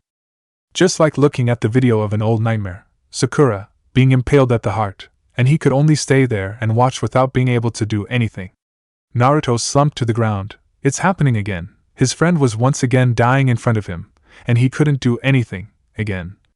Give up so soon? After all big things you have talked about. I shouldn't have come here after all. Huh! Naruto snapped his head back. Standing there was no one else but Tsunade, whose finger was now drilled into the ground, making a fissure on the surface which ran through the ritual circle on the ground. Without the circle intact, the ritual had failed, and Sakura's life had been saved in just that critical moment. Ba-chan. Faster than Naruto could even see, Tsunade literally disappeared from where she had been standing. Before Hidan could even react, she had been squeezing his neck with one hand and lifting him up from the ground. He tried to slash her, but he couldn't even move a single muscle. A Jashinist, huh? The legendary medic snarled at the missing nin. You are so proud of your immortality, am I right? Let's see how your immortality will help you without your head. Hidan could only widen his eyes in shock and fear before the fist of Tsunade blew his head to smithereen. The headless body twitched 1, 2, and 3 times before Tsunade released it to the ground, blood pouring out of the gaping hole on its neck. The female Sannin turned her back, not even bothering looking at the corpse on the ground anymore, and jumped to where Sakura was lying. She turned the girl on her back. Her hand started glowing green when scanning the body for damage. I don't get it. She still has her fear of blood, right? So how did she? Hey Naruto, look at her forearm. Naruto followed the direction he had just been told. Tsunade's arm, from her elbow to the hand, was full of blood, and there was a very new long scar lying on her bicep. But a mere punch cannot cause so much blood and damage, unless she cut her own arm off to force herself out of her phobia. Yes. I think she already realized the mistakes of her life. You have succeeded, Naruto. Congratulations. What are you waiting for? The voice of Tsunade woke Naruto up from his stupor. I and Shizen will take care of this girl. Go and help Jiraiya and the other brat. Yeah, okay. And you better come back to Konoha with us, Ba-chan, believe it. Humph, Tsunade chuckled. Just keep yourself from dying first, brat. HRGH. Sasuke grunted in pain when he was sent to the ground after a vicious blow from Kakuzu. He bounced like a ragdoll 1, 2, 3 times on the ground and landed with a thud. He still remembered that battle of the monster in front of him with Kakashi. Both Kakashi and Zabuza together could barely defeat him, and that's with a power Sasuke hadn't seen his teacher using before. But now, the surprise element was gone, and he had no way to counter that monstrous power the missing nin possessed. Sure, it was thanks to his body armor jutsu, but still. The fact that he just left Fu's body alone, exposed, without any protection like that made Sasuke worry even more. If the one they were fighting was someone else, it could be dismissed as an amateur mistake, but with someone like this monster, it could only mean that he didn't have anything to worry about losing the body. If someone managed to take it, he would just retrieve it later after killing everyone here. With a very fast movement, Kakuzu appeared in front of Sasuke, his armored fist raised high. What? That was impossible. How could someone with that much mass on his body move so fast? It defies physics. Ninjas are the ones who always defy physics, Sasuke. But Kakuzu couldn't strike Sasuke down, because Jiraiya had appeared and thrust a Rasengan at Kakuzu's side. The jutsu, bigger than the normal ones Naruto usually used, managed to push the Taki missing nin away, but couldn't even make a dent on his skin. Your power is very impressive for a brat of this age, Kakuzu remarked. Heh, thanks for the compliment, Jiraiya grinned. The youngsters now are not as bad as you think, eh? Indeed, Kakuzu nodded. His eyes didn't leave Jiraiya and Sasuke. I have learned that the hard way when underestimating that Kakashi brat. But this time, it will be different. He jumped at Jiraiya in a blindingly fast speed just like before, but Jiraiya wasn't Sasuke. He had foreseen the attack before Kakuzu even started the attack and had already completed his hand signs before the missing nin could reach him. Needle Jizo. The Toad Sage's hair lengthened immediately upon command and wrapped around him like a spike armor. The fist of Kakuzu crashed against it, sending the sage stumbling back a few steps, but didn't harm him much. Although, it couldn't be said that the punch didn't hurt. But a little bit pain couldn't stop the Toad Sage of Mount Myaboku. Wind style, hair needle rain. The very long mane of Jiraiya, after fulfilling its protection duty, immediately shot up and launched a barrage of very hard needles at Kakuzu. The spikes, enhanced with wind chakra, rained down on Kakuzu's head with incredibly deadly piercing power. But Kakuzu just snorted, and instead of doing anything to defend himself, he charged right through the needle rain. What the fuck? Crash! The deadly fist of Kakuzu buried into Jiraiya's stomach. Then the Sannin's body exploded into smoke. The smoke screen immediately engulfed Kakuzu, blocking his view completely. But of course, someone as experienced as Kakuzu, who had suffered from this trick once, wouldn't let it happen again. Wind style, erasing wave. The wind mask opened its mouth, and before anyone could do anything, a big gust of wind had swept around Kakuzu, erasing all trace of smoke which was hiding Jiraiya from the missing Nin's view. Found you. The tentacled mouth of Kakuzu twisted into a strange, disgusting kind of smirk. He lowered his body with the intention of leaping towards the Sannin again, and found out he couldn't move his body from the place he was standing. What? He looked down, and saw that his legs were buried to the knee in the ground. In just 1 second, Jiraiya had managed to make a swamp under him and immediately make it solid to bind him in place. Sasuke now. From behind, in Kakuzu's blind spot, the Uchiha rushed in. His katana was glowing brightly and screeching with Chidori. The only weakness of Kakuzu's defense jutsu was lightning, which meant this hit should be fatal. The lightning-charged sword thrust into the missing Nin's body mercilessly. Crack! And shattered upon contact. What the? And Sasuke was sent flying with a backhand from Kakuzu. Fool, grumbled Kakuzu. Did you really think I would let something like that happen again? With this diamond armor jutsu, even lightning is useless against me. Dia man. Almost everyone knew that diamond is made from carbon, just like graphite. But different from graphite, diamond is one of the hardest materials the world has known, and it can withstand incredible heat and is impervious to electricity, too. If it really was like what he claimed, then Kakuzu was having a nigh invulnerable defense together with his already massive power. How are they going to defeat something like that? Kakuzu turned, ripping his legs from the ground on the way, and Sasuke felt a chill running down his spine. Eat this, bastard! The air was suddenly filled with loud screeching. Kakuzu turned his head towards the direction of the noise, and was immediately engulfed in the tornado coming from Naruto's Raisin Shuriken colliding with his body. Naruto! Sasuke blurted out. Never before had he felt so relieved seeing the blonde than right now. Why didn't you rescue Fuchan? Naruto whispered when he landed next to Sasuke. She was just lying over there. He pointed at her, who was lying motionlessly a few feet away. It's not that easy. Sasuke gritted his teeth. Then I'll go save her, Naruto exclaimed, and jumped towards where Fu was lying. Wait, Naruto. Then a fist smashed at his side, launching him away. Ack. What the? From inside the tornado, Kakuzu emerged. His diamond armor was cracked in many places, but there wasn't any harm to his real body inside. And the damage was immediately repaired as they were looking. I'm impressed, the missing Nin remarked. That jutsu was definitely on a different level. This is the first time I've seen such a powerful wind jutsu like that. What the fuck? Naruto gaped. He could tank a Raisin Shuriken just like that? How is that possible? You really think it's that easy? Sasuke scowled, face palming. But that also means I cannot go easy on you anymore, Kakuzu continued. I will have to finish you fast. Two of the masks on Kakuzu's back burst out when the Taki missing Nin was weaving through hand seals, and aimed at where Naruto and Sasuke were standing. Crap. Triple style, Delta Stream Cannon. From before it had been 2, but now it was 3. The blast of 3 chakra elements rushed towards Sasuke and Naruto, and with this, even if they dodged, they would still be caught in the splash damage. And with this level of power, it seemed Kakuzu didn't have any intention of holding back, even with Naruto, the Jinchuriki, as his enemy. I won't let you! From nowhere, Jiraiya suddenly appeared in front of the two boys and held out his hands. From his palms, 10 layers of transparent chakra barrier manifested, protecting the Sannin and the two boys from the raging elemental blast coming from Kakuzu. The blast hit the barrier, making an earth-shaking explosion, and sending embers and debris everywhere. What can we do now? Sasuke whispered panickingly. Even your strongest jutsu cannot do anything to him. We're dead. Actually, Naruto bit his lip, I still have another stronger jutsu. If that jutsu hits, he will be finished for sure. But the problem is, I need at least 2 minutes to prepare it, and I only have 1 shot at it.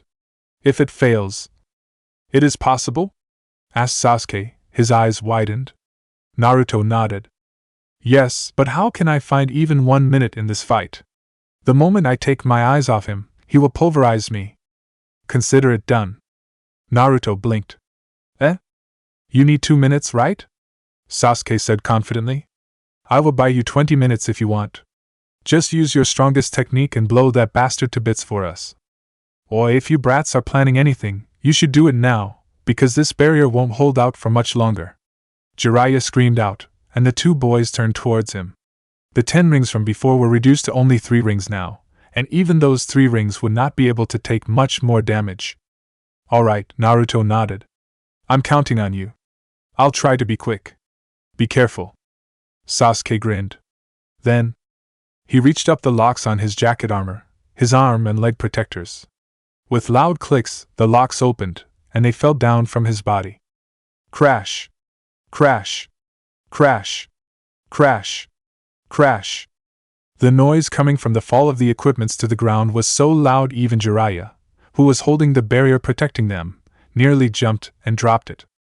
Holy shit! Is that lead? Yes, the Uchiha smirked. And now, he disappeared from view with a remarkable speed, much faster than what he had shown before, not unlike Lee when he opened the first 2 gates, sending debris flying everywhere, and reappeared right next to Kakuzu, who was too shocked from the burst of speed to even react. Eat Thias. Sasuke's fist crashed into Kakuzu's cheek. It wasn't strong enough to send him away, but still managed to break his concentration on the jutsu he was using. The big jutsu fluctuated and eventually faded away, just as the barrier Jiraiya was holding collapsed. You brat! Kakuzu gritted his teeth and spun, launching another deadly punch at Sasuke, but I can see it! Chakra burst out from Sasuke's feet, pushing him away from the punch, and even before he could land on the ground, the chakra had already pushed him back to deliver another kick to Kakuzu's head. That is Sakura's jet step. Naruto gasped. She taught Sasuke that. Impressive thinking, Koko commented within Naruto's head. That technique, using together with the speed he has trained himself to be in his Sharingan, will make him near untouchable. And at that distance, Kakuzu won't be able to use his more powerful ninjutsu without being caught up in them too. Even if he cannot deal damage to Kakuzu, he can still keep him busy just by staying close to him. Naruto! What are you waiting for? Do what you have to do! I'll go assist him! Jiraiya yelled, and Naruto snapped out of his trance. Alright, then it's my time to shine. Do you really want to do this, Naruto? Kurama asked worriedly. I can provide you with the chakra for that, you know. No, I have to do this. Sooner or later, I will have to manage it alone. If I just rely on you every time, I will never be able to do anything in the future, so why not now? Stop being a fool! Shikaku roared. Training can be left until later. This is a matter of life and death now. There is no time for stupid chivalry. Yes, I think so too, Isabu also said worriedly. You didn't have absolute mastery of that chakra, I think you should just leave it to. No, just believe in me, Naruto cut them short with a confident voice. I have prepared it to fight those Akatsuki. I will be able to perfect it by myself, no matter what. And I'll show you all. Ugh, you are the most stubborn person I've ever met in this world. Shikaku groaned and facepalmed. Like you're the one to talk, Naruto deadpanned. I heard that. Okay, now. Shadow Clone Jutsu. 4 clones with chakra cloaks appeared next to Naruto in a puff of smoke. The real Naruto held out his hand and concentrated. In 2 seconds, a perfect Rasengan appeared on his palm. Alright, go. Upon Naruto's command, the 2 clones started molding the elemental chakra from inside their bodies. And then, their hands started moving around the perfect sphere just like before, when they first made the wind-style, Rasen Shuriken. But now Naruto had understood. It was not just that simple. Folding the 2 types of chakra into a new element isn't just mixing them together. It needs the right amount of chakra, the perfect ratio of each type of chakra, and the most important, the condition for the new element to exist and the definition of what the new element is.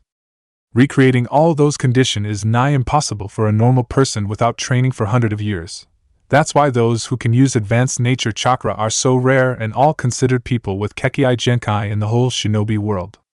It takes 3 simultaneous lines of thought to do that, 2 to create the 2 elements at once, and 1 for all those other steps, and most people can only think about 2 things at the same time at best.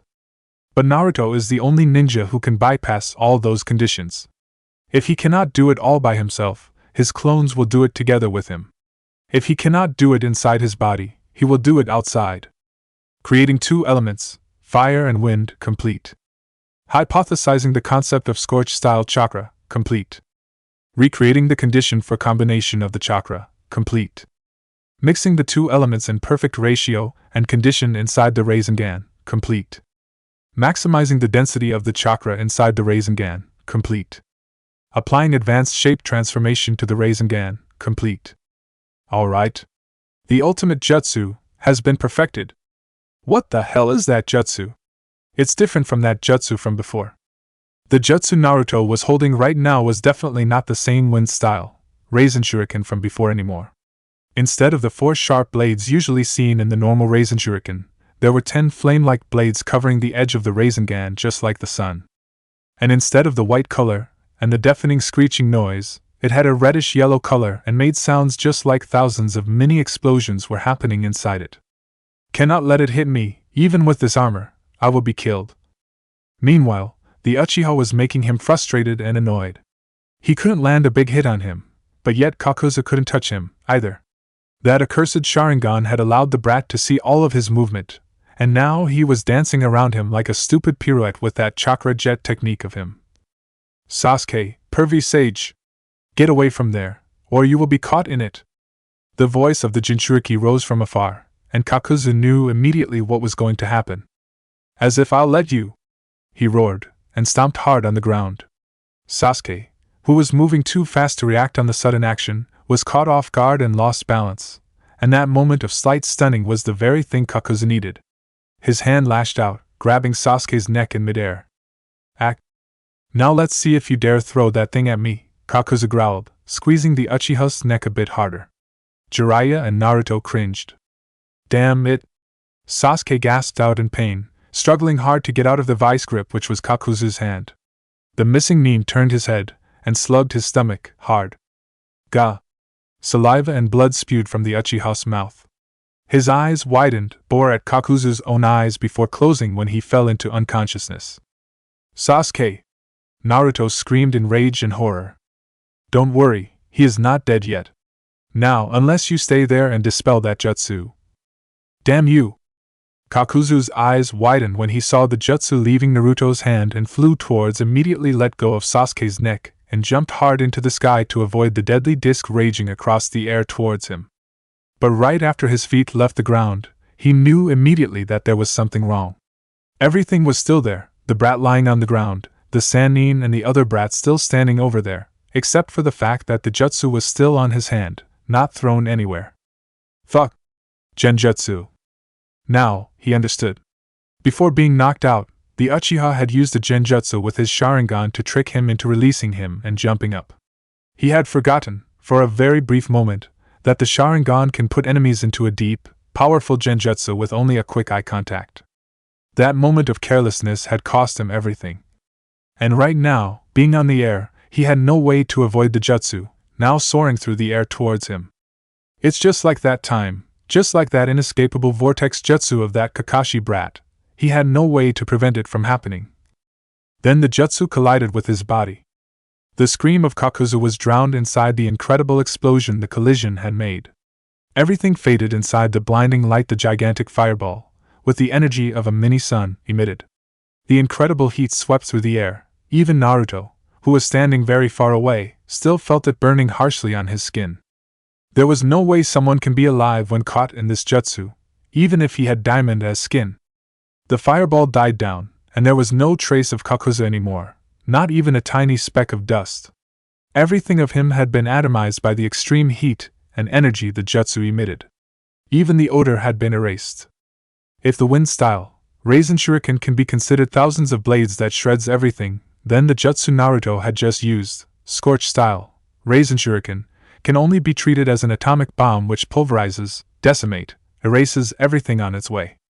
Naruto slumped down to the ground. Tailed beast chakra be damned, he was completely exhausted from using that jutsu alone. But anyway. So it's all over, huh? Jiraiya, who had come and sat next to him for a while, grinned. Yeah, it's over, for now at least. And that's basically what happened, yeah? Naruto's party, including Tsunade and Shizen, was now sitting in the small study in the residence of the leader of the village hidden in the waterfall. Facing them was Shibuki, the young leader of the village. After rescuing Fu from the two Akatsuki members, Naruto had insisted that they escorted her back to Takigakure in case someone else attacked again. Fu hadn't felt too comfortable about that, but before the, kinda, annoying protectiveness of the male Jinchuriki, she had had to agree reluctantly. We would like to thank you, Jiraiya-sama and Tsunade-sama, for rescuing Fu from those Akatsuki. The village leader got out of his seat and bowed deeply. Jiraiya hastily leapt out of his seat and pulled the man up from the ground. Please, don't say that, Shibuki-sama. Besides, he jerked his finger towards Naruto. It was that brat who insisted on helping her, not us. He is also a Jinchuriki. He understands her better than us. He is also a Jinchuriki? Shibuki gasped. Then maybe. He stopped in the middle of his word, and bit his lip. Then, he looked at Jiraiya and Tsunade. Can we talk alone a bit, Jiraiya-sama, Tsunade-sama? Oh, and please stay here too, Fu-chan. Jiraiya narrowed his eyes, but still nodded, and waved Team 7 out of the room. After the Konoha shinobi had already been out of ear reach, the young leader went straight to the point without any hesitation. Jiraiya-sama, can you bring Fu together with you to Konoha? The question startled everyone in the room. Shibuki Niken. Finally, Fu was the one who spoke up first. Her eyes were full of tears. You don't want me to stay here. No, Fu-chan, don't think of it like that, Shibuki shook his head. You're just like a little sister to me, but other people in this village don't think like that. You have already known what they treat you as here. After seeing you finally have some friends like that, I really don't want to see you go back to your old life, alone without anyone loving you, except for me. Yeah, Shibuki nodded when seeing Jiraiya and Tsunade's expression. Even the shinobi here hate her. If those Akatsuki attack again, I don't think we can protect her, if the shinobi force doesn't want to, like that. Fu-chan, I really don't want to see the day you are captured and killed without being able to do anything. I was entrusted with the position of village leader after my father died, yet I'm just a coward, an incompetent who cannot even protect my village from invaders, cannot even stop my sensei from defecting, he added miserably. Silence filled the air after Shibuki's word. Then Jiraiya said, Well, Konoha is honored to fulfill your request, Shibuki-sama. Naruto would love to have a new friend like her. But we will have to see if she has any problem with it first. What do you think, Fu? Fu swallowed when the three other pairs of eyes bore into her face. This was too big a decision for her to decide. I agree, finally. After a lot of thinking, she nodded, but still hesitated. But that means I have to leave Shibuki Niken, right? Hem. The two men and Fu turned back to Tsunade, who was grinning cheekily.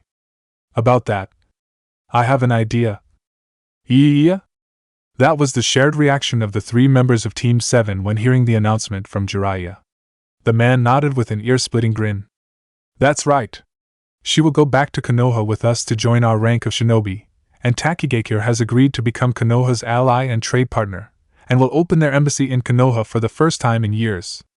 That's incredible, Fu-chan! Naruto exclaimed. In Konoha, there are many people. You will have a lot of friends. I'll introduce you to everyone. Yeah, including your girlfriends, Sasuke snorted. Naruto snapped his head back. Why are you so insistent on me having a harem team? Because you really have one, that's why, Sasuke put on his troll face again. Why you? Bonk. Bonk. Be nice to each other, you two, Sakura's shadow loomed above the two boys. It was amusing to see the two powerful boys being scolded by a little girl like that. While the children were bickering with each other, the grown-ups just stood there quietly, observing them. Finally, when Naruto declared it's time for them to go back and pulled Fu's hand and ran away, with Sakura and Sasuke chasing after him to get him to slow down, Tsunade spoke up. So that boy Naruto is the child of destiny in the Toad's prophecy, huh? He surely has potential, I admit. I kinda like him. He has managed to change me after all. Really? Jiraiya answered her with a smile. I actually don't know about that, Tsunade. Naruto is a special boy indeed, but he cannot come so far without his friends. I'd say that they all deserve the name Children of Destiny, if you know what I said. Yeah, Tsunade smirked. If you say it like that, I kinda understand it. The future of Konoha, and of the world, gonna lies within the hands of those children. Wait a sec, Jiraiya suddenly pondered. Why do I have a feeling that we are forgetting something? They looked back, and saw Shizen and Tantan, her pig, sulking on the ground with tiny ominous rain cloud above their heads. No one bothers remembering us. Chapter 24. Wake up! I'm bored. Ugh, this is the 279th time you have said it today already, Izumo. What else can I say? This job is really the worst a Chunin could ever have. It was another average day in Konohagakure. It's worth mentioning that all the damages coming from the invasion of Otogakure were fixed rather quickly thanks to the help of Sunagakure and Kirigakure, and now, all the activities of Konohagakure had returned to normal. And that also meant the gate guarding job had returned to the most boring job in the universe, too. Poor Izumo and Kotetsu. They were the only, stupid, ones who had dared to stay at the Hokage's chamber when he announced that he needed 2 Chunin to guard the gate. And just look at how it came back to bite them in the ass now. I should have known Hokage-sama was such a troll, Kotetsu said grumpily. Oh, now you realize it, huh? Izumo snarked. The banter of the 2 shinobi was suddenly interrupted by a loud yell into the earphone Izumo was wearing. Izumo! Kotetsu! This is the barrier team. There is a group of people with incredible chakra coming toward your position. The estimated level of chakra, it is tailed beast level. Prepare to engage.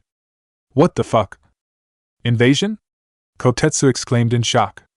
Impossible. There is no notice from the border of any people with that much power. Worry about that later. Izumo yelled, and brandished his weapon, a pair of giant kunai designed specifically for him. No matter what might happen, we cannot let them into the village. Cannot let whom into the village, Izumo? The 2 Chunin snapped their heads back upon hearing the familiar voice. Hokage-sama. Look clearly to see who are coming first, you two, Hiruzen Sarutobi said pleasantly, and pointed at the direction the group of people was arriving from. The 2 Chunin followed his finger, and gasped.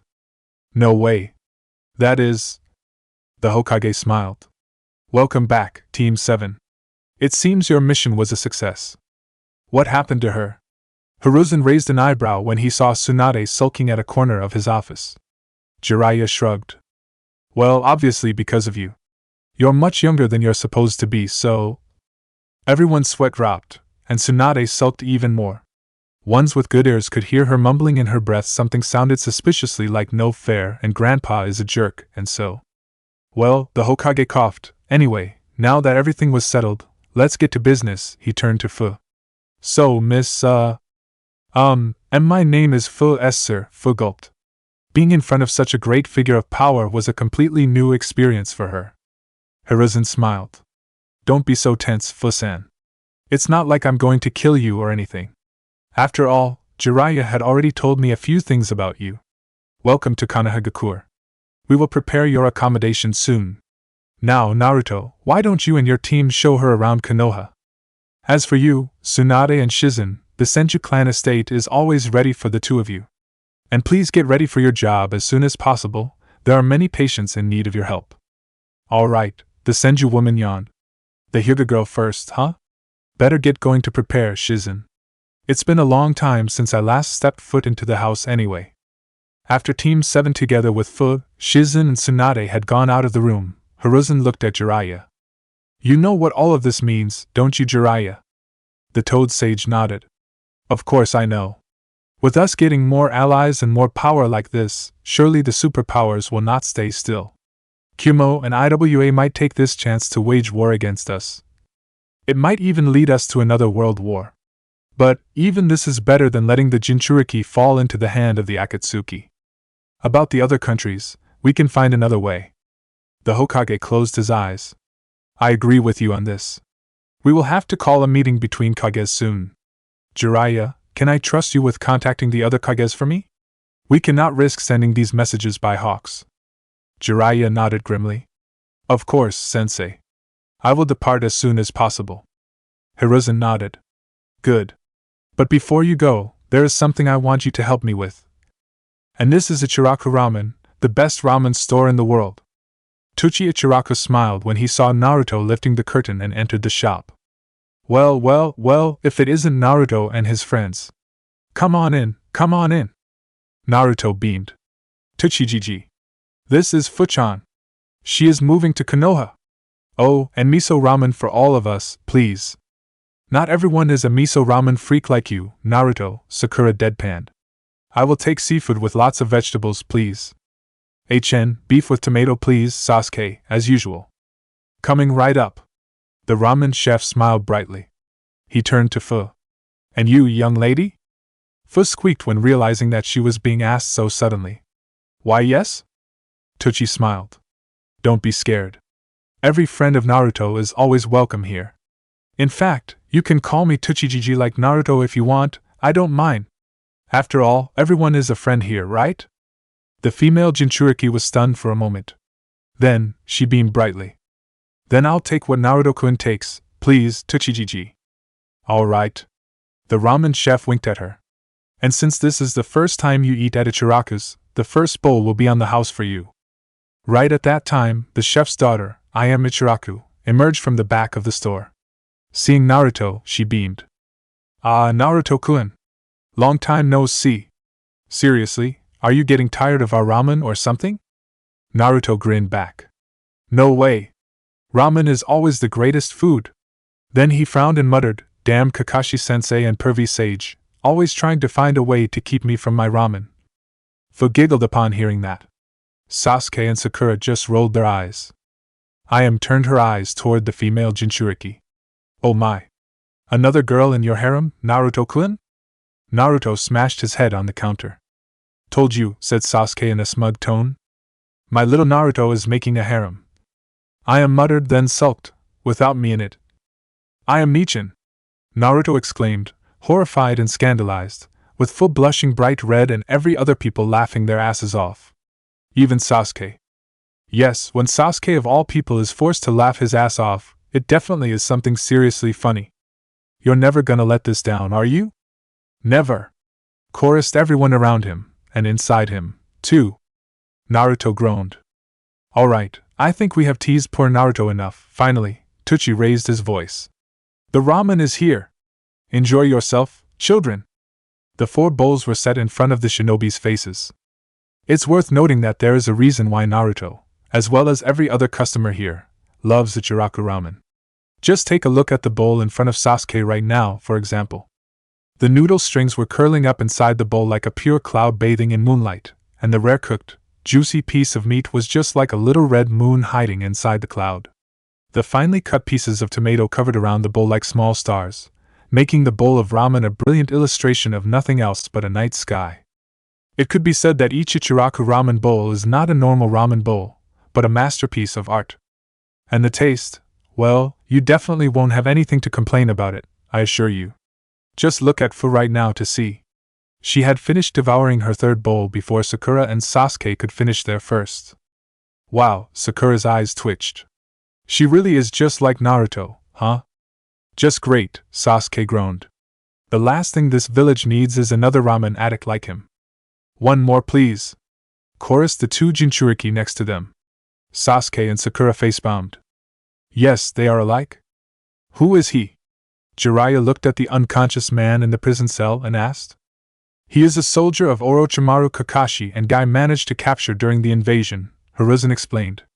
Before, when Kakashi temporarily sealed his chakra with the 5 elements seal, he was docile and harmless. But now, well, you know what the 5 elements seal will eventually do to its victim. And we will have to unseal him soon if we want to keep him alive. The Toad Sage snorted. So why didn't you kill him already? He's Orochimaru's follower, one who had tried to wreak havoc in Konoha. Hiruzen shook his head. It was Kakashi himself who personally asked me to find a way to help that man. From what I was told, he has some kind of evil split personality in his mind. Whenever he uses the power of the Ryuta clan he possesses, that split personality will immediately take over and turn him into a killing machine. Do you feel anything familiar in it, Jiraiya? Just like a Jinchuriki, huh? Jiraiya grimaced. Correct, Hiruzen nodded. And to be honest, after hearing that story, I also want to help him. From what Ino Yamanaka told me, he didn't seem to want to kill people at all. So I think a way to restrain that evil personality will be a blessing to him. I doubt he wants to remain a monster of Orochimaru after all. The 2 Konoha shinobi looked at the unconscious man for a while. Then Jiraiya said, This person is of the Ryuta clan, right? If he joins our shinobi force, he will be a very great asset for Konoha. Hiruzen raised an eyebrow. What do you take me for, Danzo? Jiraiya laughed. I'm kidding. I know you will never do that. But what do you think we should do? The Hokage said grimly. I'm thinking of separating and sealing the dark personality inside him up. Without the influence of that personality, he can control the power inside him and live as a normal human. So it means you have found a way to do that? You are even better than me at Fuinjutsu, right? Hiruzen nodded. Yes. But I can't do it alone. The seal required for this is so complex one person cannot complete it.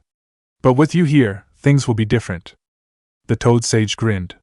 Then what are we waiting for? Jugo opened his eyes with a groan. The cold floor of a cell was not something unfamiliar to him. He had spent a large part of his life in the cell at Orochimaru's base.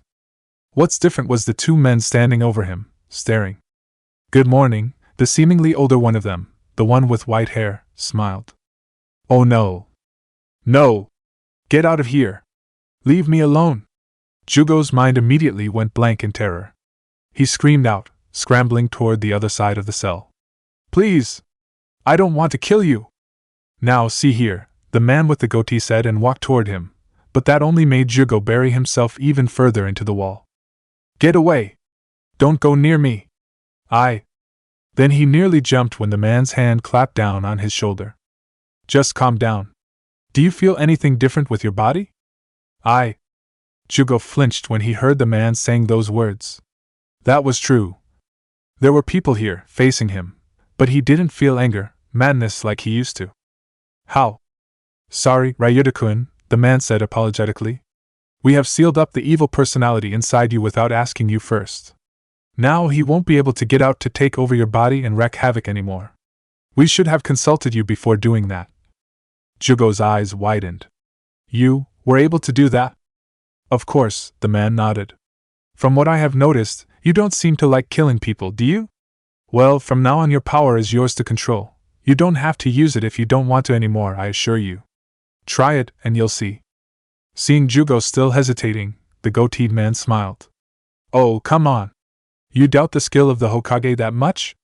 Just try it. If anything happens, we will be here to stop it. Don't worry. Jugo's eyes widened even further. You are the Hokage? The Hokage smiled and nodded. Jugo gulped and tried activating his ability. Immediately, his body was filled with nature chakra, but this time, it was different. Unlike before, when he had always lost control of his body and couldn't have felt anything, now he felt it, powerful and lively inside him, just like a blazing flame had just been ignited. His body still twisted and morphed, but now, he could turn it into anything he thought of. He willed his arm to turn into a blade, and it turned into a blade. He commanded wings to extend from his shoulders, and a pair of wings indeed sprouted out. The Hokage was right. He now had complete control over his own body, without going mad. Now he felt more human than ever in his life. It was real. I don't feel it inside me anymore. I'm free. I'm free. Then suddenly, he bolted up and kneeled before the Hokage, startling the man. Lord Hokage, thank you very much for saving my life. I swear I will do anything for you, even dying if you asked me to. The Hokage chuckled, and reached out his hands to pull Jugo up. We'll talk about that later. Now maybe you should tell me your story first, shouldn't you? My clan has a unique ability, just like you have just seen, sir, Jugo started with a heavy voice. Thanks to that power, many great countries had tried to acquire our power for their own benefit, and many of our clan members also went and took jobs as mercenaries, too. Jiraiya scratched his cheek. I think I've heard stories about your clan. The clan base was supposed to be somewhere near the Ryuchi cave, the home of the snake tribe, right? Yes, Jugo nodded. Most people in our clan, because of the terrifying power we have, tended to enjoy killing people, just because we could. But... Hiruzen blinked. But? You are an exception, right? You don't want to kill. Jugo sighed and shook his head. Actually, I don't mind killing if I have to do it. It's just... Jugo sighed even more sadly and buried his face into his hands. When I first awakened my ability, I murdered my family. No. Mother. Father. Hataru-chan. What have I done? No. No. So that's why you. Jiraiya trailed off. Jugo nodded. That's right, sir. That's why I sought Orochimaru for help. I thought that with his power and knowledge, he might have a way to cure me of my problem, but instead. Typical Orochimaru, Jiraiya scowled. Never considers other people anything else than his tools. So, well, after that, you already knew what happened, Jugo finished miserably. Occasionally, he made his people fight me, sometimes for fun, sometimes to test whether they were strong enough or not. I've lost count how many people I've killed whenever I went berserk. At this point, Jugo couldn't speak anymore. Tears started running down his cheeks. Then he felt the man's hand grasping his shoulder again. Don't worry about the past, the Hokage said quietly. Mourning about what happened in the past won't help you getting through your guilt. True, you have killed many people, but what you should do is working to redeem yourself, not moping around and running away from people. Protecting people, doing things that make people happy, that might be a good start for you, you know. Then he smiled, a bit more cheerfully. Oh, but why should we worry about that right now? Let's get you out of here first. Nico, can you prepare accommodation for him? Somewhere near the Hokage Tower is good. When Jugo followed the ANBU member out of his holding cell, free, with the Hokage walking right next to them like an equal, he couldn't help a thought popping out of his head. Konoha really is different, huh? Konoha really is different, huh? Fu marveled after her trip around Konoha. The village was totally different from what she had expected from a shinobi village. Sure, Takigakure was also a shinobi village, but it was nothing comparing to Konohagakure. Naruto beamed. This is nothing. There are many other good things about Konoha. You must stay here some time to know all of them. Behind Naruto, Sakura and Sasuke winced slightly. Naruto's voice was cheerful and honest, without any sign of hatred or anger inside, but when they thought about what had really happened to their friend in the past. Oh aye, Naruto. Naruto turned his head and waved cheerfully. Hey Kiba, Shino. Is it true? The Inuzuka boy asked in his breath. Is it true that you brought Tsunade-sama back to Konoha? That Hinata can wake up? Naruto nodded, of course. Bachan is the best medic in the world. If she cannot bring Hinata back, no one can. Kiba stared. Did you just call one of the legendary Sannin grandma? Why not? Naruto shrugged. She is old, so she really is a grandma, you know. Kiba facepalmed. Naruto. Excuse me, Naruto, but who is that girl behind you? Naruto blinked. Oh, I almost forgot. This is... Hi. My name is Fu. Let's become friends. Kiba and Shino were startled when the beaming face of Fu appeared right in front of them. I was from Takigakure. Fu continued cheerily. Naruto-kun and everyone here saved me from the Akatsuki, and after that, our leader assigned me to come to Konoha to join you guys. So we are going to become comrades soon. Please take care of me. Kiba's sweat dropped. She's weird. Who exactly are you? The question from Shino startled everyone. What do you? Sakura started, but the Aburame didn't let her finish. Never before have my breathings reacted like this. Shino raised his hand, and a bunch of Kikeichu from inside his body crawled out. Your chakra, it's incredibly strong, just like Naruto, but somehow, it doesn't make my Kikeichu afraid like Naruto's chakra. Rather, they love it and enjoy it, and somehow, they want to follow it. Just who are you? Instead of answering, Fu stared at the tiny creatures on the Aburame's hand. Ooh, are they bugs? I love them. Shino blinked behind his shade. Kiba gaped. A girl who loves bugs? Okay, now this is what I call weird. Who the hell is she, Naruto? Oh, don't be mean to her, Kiba. Naruto protested. She is my friend, and I trust her completely, believe it. Ah, now I see. Kiba's eyes widened in realization. So this is another girl in your BLAM. Not another word. Naruto growled after punching the poor Inuzuka boy in the face, making Akamaru sitting on his head fall to the ground. Sasuke snickered. Oh, shut up, team. You know, I can't understand why you still haven't admitted that you are building a harem, the voice of Goku from inside his head chimed in. It is too freaking obvious already. I am not building a harem, damn it.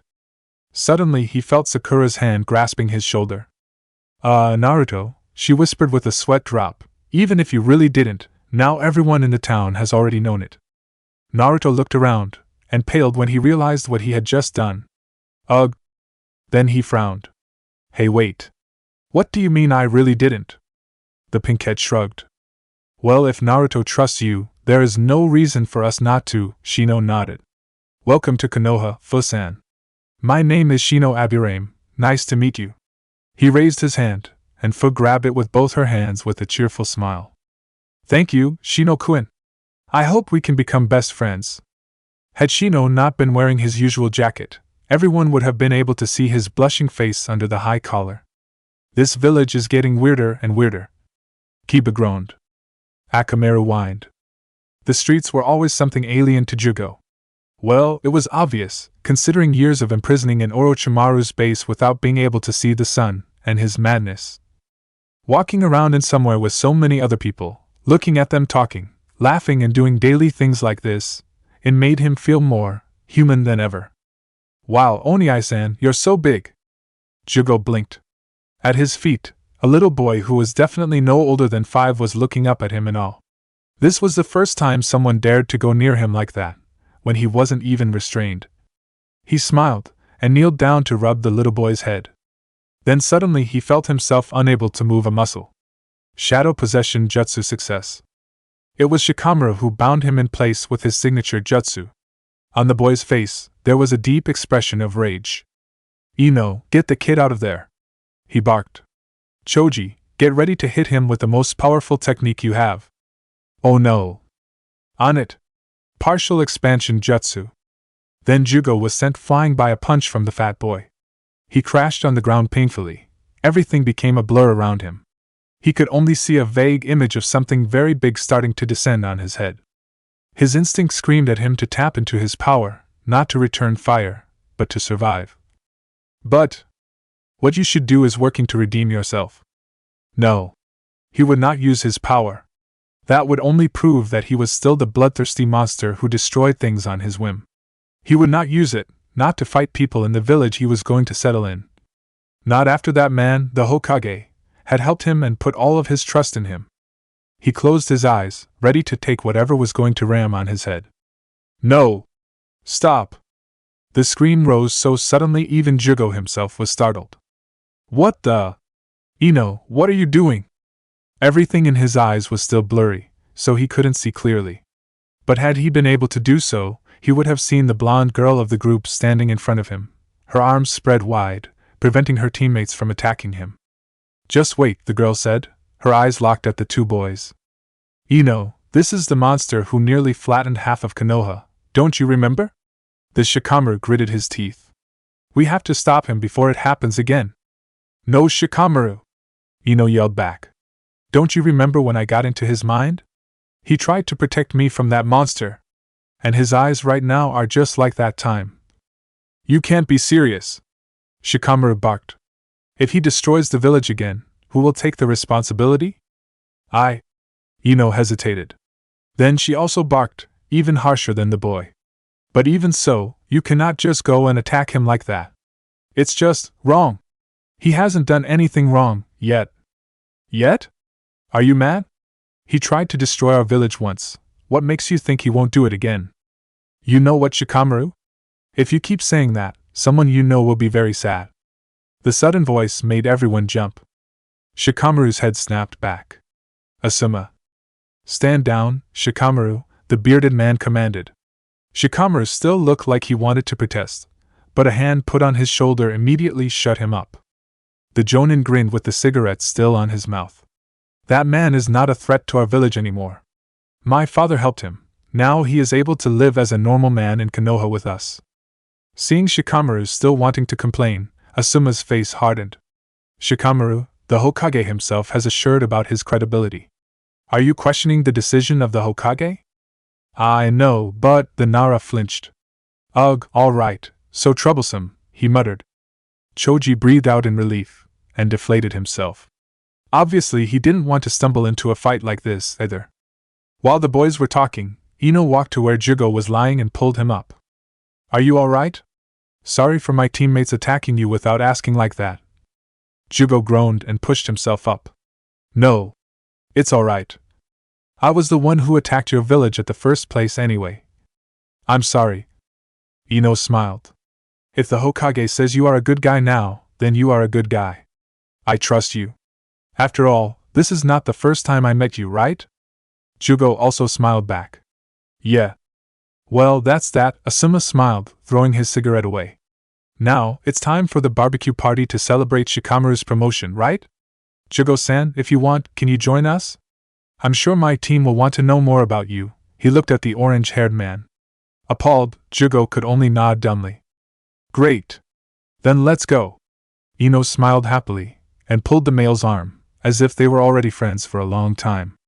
Why are you all so nice to me? Jugo mumbled. I nearly destroyed your village before. Well, I'm not, Shikamaru muttered. Ino bonked him on the head, then smiled sweetly. I am trained in mind jutsu, Jugo-kun, she said. I was the one who met you in your mindscape, remember? It's just a quick glimpse, but I could still see your eyes. They were the same as they are right now. That's why I believe in you. The eyes are the very first things to look at when you want to know if someone is truthful or not. And suddenly she stopped and blushed. And? Jugo blinked curiously. Oh. Choji's eyes widened in horror. And Ino's fingers started twiddling, not unlike Hinata when she stood in front of Naruto. And you're kinda cute too. Let's just say that this was the first time in his life Jugo of the Scales knew how it was to blush. No way. It's Tsunade-sama. Tsunade-sama is back. Wow. She looks much younger than I expected. Tsunade's eyes twitched irritably as she walked along the hallway of the hospital with Naruto next to her. Am I really that old? The Uzumaki boy deadpanned. Yes. Yes, you are. Then he felt Tsunade's finger poking hard on his forehead. Oh. Just because I like you doesn't mean I tolerate you from being a cheeky brat, the medic said dryly. Now, this Hyuga princess girl is in this room, huh? The pair had arrived at Hinata's room. Naruto nodded, and pushed the door open. Hayashi Hyuga wasn't there. In the room, besides the unconscious Hinata, there were Neji and Hinata's little sister, Hanabi. The poor girl must have fallen asleep while looking after her sister, because her head was now resting on the mattress next to Hinata, and her hand was holding her sister's hand. Looking at the girl, Naruto had to try his best to suppress a shudder. Her face looked like she hadn't eaten for half a month, and even when her eyes were closed tight, Naruto could still feel them swollen from crying too much. And her mouth, right now, was mumbling something Naruto couldn't hear well, but he was pretty sure there was something like "Wani-chan" and "wake up" in it. And Neji was the one who saw them coming first. Naruto, who is this? He asked, glaring at Tsunade in suspicion. Naruto grinned. Oh, her? She is Tsunade, the best medic in the whole world. She will definitely find a way to wake Hinata up, believe it! Neji's eyes widened. She is Tsunade-sama, the Sannin? Then. Now, Tsunade scolded. I haven't even seen the girl yet, have I?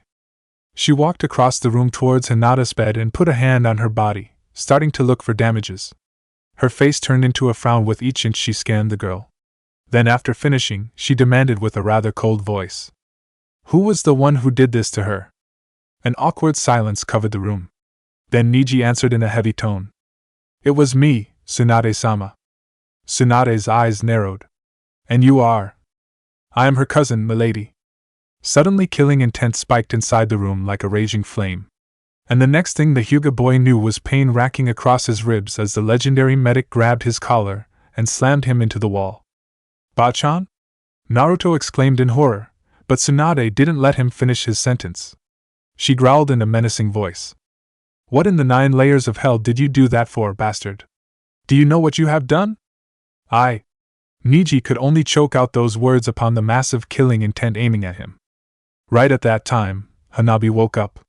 She rubbed her eyes and moaned sleepily. Ugh! What happened? Then she saw Neji being held at his neck by a strange lady she hadn't ever seen before. Her face turned from groggy to horror. Wah! Seeing Hanabi waking up, Tsunade scowled. She turned to Naruto. Who is the Jonin sensei of this girl? Naruto hesitated. It's Kurenai sensei, but... Hearing that, Tsunade dropped Neji down mercilessly and with a whoosh, she disappeared from the room, leaving the three clueless children in the room looking at each other in fear and confusion. What just happened? Kurenai jumped when she heard a loud bang on her door. The first thing she thought of was that someone was attacking her house. She pulled out a kunai and inched carefully towards the door. But then she jumped again when a voice screamed from outside. Kurenai Yahi! Are you at home? I want to talk to you. Kurenai stared at the door as if hypnotized by it. That voice was, no doubt, of a woman. But except for Anko, what kind of woman was that rude? She hesitantly pulled the door open, and realized that she was facing a blonde woman with the biggest breasts she had ever seen. You are Tsunade-sama. Yes, the woman, now identified as Tsunade, answered curtly. So are you going to let me into your house or not? I have something to ask you about Hinata Hyuga. So that's what happened, huh? Kurenai nodded sadly. Yes, Tsunade-sama. After Neji attacked her like that, she couldn't wake up anymore. No one in Konoha knows why. Is there something wrong with her body? Tsunade shook her head. No, there is nothing wrong with her body. All the wounds are healed perfectly. I can say that her body is completely healthy now. The problem lies in her mind and soul. Kurenai blinked. In her mind and soul. Yes, Tsunade nodded gravely. Based on what you told me, Hinata has an inferiority complex.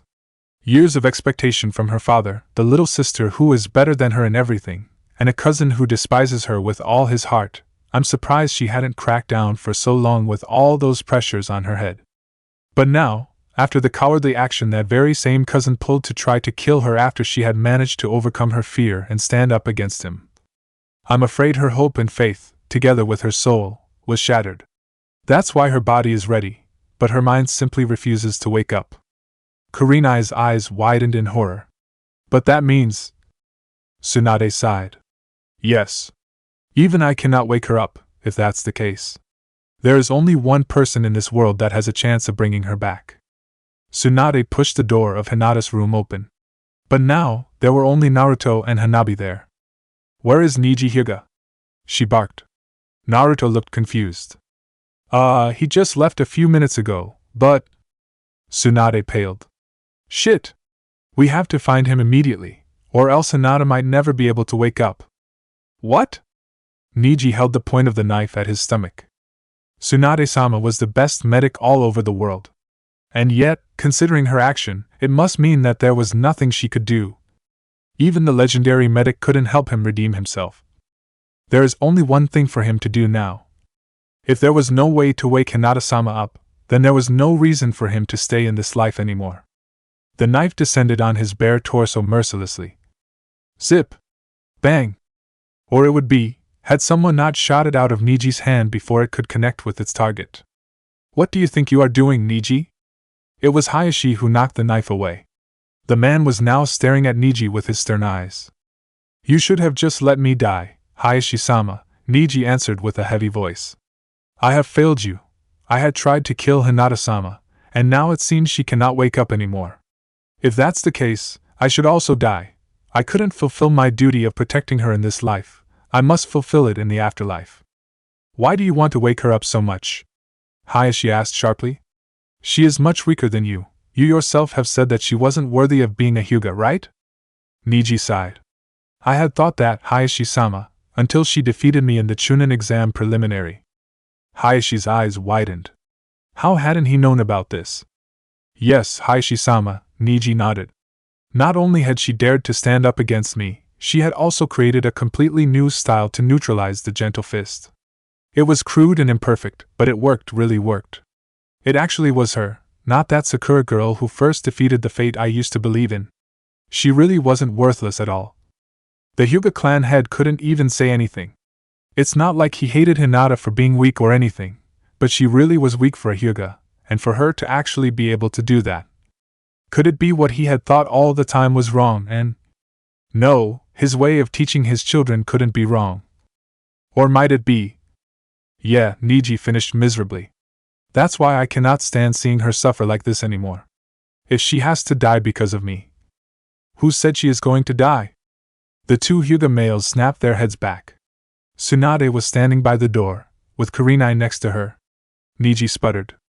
Tsunade-sama? But I thought. That's what you thought, Tsunade shook her head. But if I'm right, there is a way to wake her up, and you too, she pointed at the two Hyuga, must be the ones who bring her back. An hour later, the two Hyuga were lying on the beds next to Hinata in the hospital. Inoichi Yamanaka was standing between them and the girl, holding their hands. All right, I'm going to send you into her mind, the mind master said. I cannot go with you when you are inside her mind, and no one knows what might happen inside a mindscape, so be careful, all right? Whatever it takes to save Hinata-sama, sir, Neji answered curtly. Hayashi didn't say anything, only nodded. All right then. Mind transfer jutsu. Neji opened his eyes to see himself standing next to Hayashi in a dark, stormy landscape. What the hell? He mused. The mind of someone like Hinata-sama can be this dark and eerie? It's not always like this. The two males jumped when the voice rose below them. They looked down and saw a rabbit. Hayashi stared at the tiny creature at his feet. The little critter leapt off the ground and kicked Hayashi at the head. Repeatedly. Ow! Ow! Ow! Why, you little... Of course I'm a rabbit, you stupid old man! It snapped angrily. What's wrong with being a rabbit? Ow! Stop that, you little... If this was not a serious situation, the sight of the mighty clan head of the Hyuga clan being slapped at the head by a tiny bunny would be incredibly awkward and hilarious at the same time. Finally, Neji decided to break the awkwardness. Sorry for being rude, but who are you? The rabbit stopped kicking Hayashi's head and said in a smug tone. I am Hinata-chan's mind guardian, of course. Hayashi blinked. Mind guardian? Of course. The rabbit snorted, sticking her nose to the air. I'm the almighty mind guardian, the one who has protected Hinata-chan's mind. Yeah, what kind of mind guardian let her host fall into a coma like this? Neji muttered, but unfortunately for him, the one talking to him was a rabbit. And rabbits were just like cats, they had very good ears. Thwop! Cue Neji being kicked at the head. You jerk-ass bastard! The bunny screamed while kicking furiously at the younger Hyuga's skull. It was you who did this to her. And now you go blaming me for this? Ow! Ow! Stop, please! I'm sorry! Wait, Hayashi cut in. What do you mean Neji did this to her? What did he do? What did he do? The mind guardian screeched. When he nearly killed Hinata-chan in cold blood cowardly like that, he shattered her mind. I have managed to salvage most of the pieces, but the two biggest ones were still lost. Without them, even if she was able to wake up, she wouldn't be herself anymore. And that was your fault only. Neji's brain felt numb with each word. Then we will need to find those pieces of soul, right? Where is it? Hayashi suddenly asked. Who knows? The rabbit shrugged. They lie somewhere inside this mindscape, but if I knew where, I would have retrieved it already. Then we will go and find it. The Hyuga patriarch nodded and turned on his feet. Turned out finding Hinata's soul in a completely unfamiliar landscape was harder than they had expected. They had walked for nearly an hour, but there was no sign of what might have been Hinata's soul fragment. Everything they could find was a barren, deserted land spreading into the horizon. The two male Hyuga walked beside each other in silence. None of them said anything, but both their minds were filled with thought. Looking at Neji's face, even the worst mind reader could see that there was only one idea, which was to wake Hinata up at any cost. However, Hayashi's face was still as hard and stoic as always. There was no way for anyone to guess what he was thinking. Suddenly, the older Hyuga stopped dead on his track. What's wrong, Hayashi-sama? Neji blinked. We have found our target, the Hyuga patriarch said calmly. Neji blinked again. How? Where? Hayashi pointed. Is there any other reason for the Hyuga estate to exist in the middle of a barren land like this? The moment they went inside the estate, they immediately realized there was something wrong. The Hyuga estate was just like what they knew, an old-style, large compound with big gardens and everything. But somehow, they could feel it. It was quiet, just like usual. Hyuga clan members don't usually run around and make noises. But the silence in the compound right now could only be seen as nothing but creepy. It felt like the compound had lacked the existence of a human being for a very long time. Walking further into the compound, the uneasy feeling of the two continued to bubble up stronger and stronger. What was happening in here? And suddenly, their question was answered by a loud noise. It was a sound of flesh crashing on wood, followed by a choked gurgle. It came from the direction of the dojo at the edge of the compound. The two Hyuga looked at each other in horror. Then, without anyone asking, they both took off full speed to the direction of the dojo. The way to the dojo was not long, but somehow it felt like they were running on an endless corridor. But finally, they arrived at the dojo, and when they saw what happened, a mixed feeling of rage, regret, and shock surged up inside their stomach. A battered, bruised Hinata was sprawling on the ground, breathing heavily in pain. Looking at her, even the most clueless one could tell that she had just received a brutal beatdown. Her eyes were completely devoid of spirit. What remained in her eye sockets were just a terrifying lifeless white. And towering over her, Hayashi realized in horror, was himself. What? How? No, that's not it. The one looking down at Hinata on the ground was not him at all. Despite the face, the figure, the clothes being the same as him, his eyes were black at the sclerae and had an eerie shade of pink at the irises, where they were pure white for a person with the Byakugan. And the face of the impostor was cruel and sadistic, unlike the face of the real Hayashi, who was always calm and stoic. That isn't a fake. Hayashi jumped. He had completely forgotten that the Mind Guardian rabbit was still on his shoulder. And somehow, she was able to read his mind. The rabbit continued. Those are definitely the two lost parts of Hinata-chan's soul. I haven't told you about what they are, right? Well, they are the two contrast aspects of Hinata-chan, the nice girl who is an extreme doormat to everyone around her, and the evil developed inside her mind for being an extreme doormat to everyone around her. It was that evil part which made her a stuttering mess in front of everyone, and filled her mind with fear and inferiority complex. And that evil part of her has taken the form of the person who she fears, yet admires the most in her life, you. Hayashi grimaced. So this, everything of this, happened because of him? That's right, the bunny answered curtly. You yourself are the final boss you have to get past if you want to recover Hinata-chan's soul. Isn't it ironic? Hayashi gritted his teeth. Final boss. All those times he didn't know. His wife was the strongest, yet gentlest and most beautiful woman he had ever seen in his life. And Hinata, his firstborn daughter, was just like from the same mold as her. From the day his wife had died giving birth to Hanabi, he had wanted Hinata to grow up strong, to become the successor to her mother. Especially after that incident. But if that were the case, he was the very one who hindered Hinata's growth, and made her a shrinking violet like this. But if he decided to accept that fact and move on, he would have to give up everything he used to believe in the way of the Hyuga clan, the way he himself had believed in and practiced for a very long time, since he had been a child. What should he do now? Then a sudden crack sound echoed through the air. The evil Hayashi had just kicked Hinata at the face. The poor girl was sent tumbled across the ground, while the dark Hyuga clan head was laughing sadistically. Her face was now covered in blood. Why you? Neji shouted angrily and shot up from where he was crouching, but the man next to him was much faster than him. The evil Hayashi was sent flying when an enraged Hayashi Hyuga suddenly appeared in front of him, and launched a vacuum palm at him, point blank.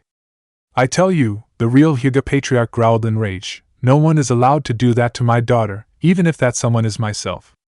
Wonder how they're doing in there. Tsunade muttered. It had been nearly 2 hours since the two Hyuga's arrival in Hinata's mind. Since then, there was no significant response from their unconscious bodies. No one could know what really was happening inside the girl's mind.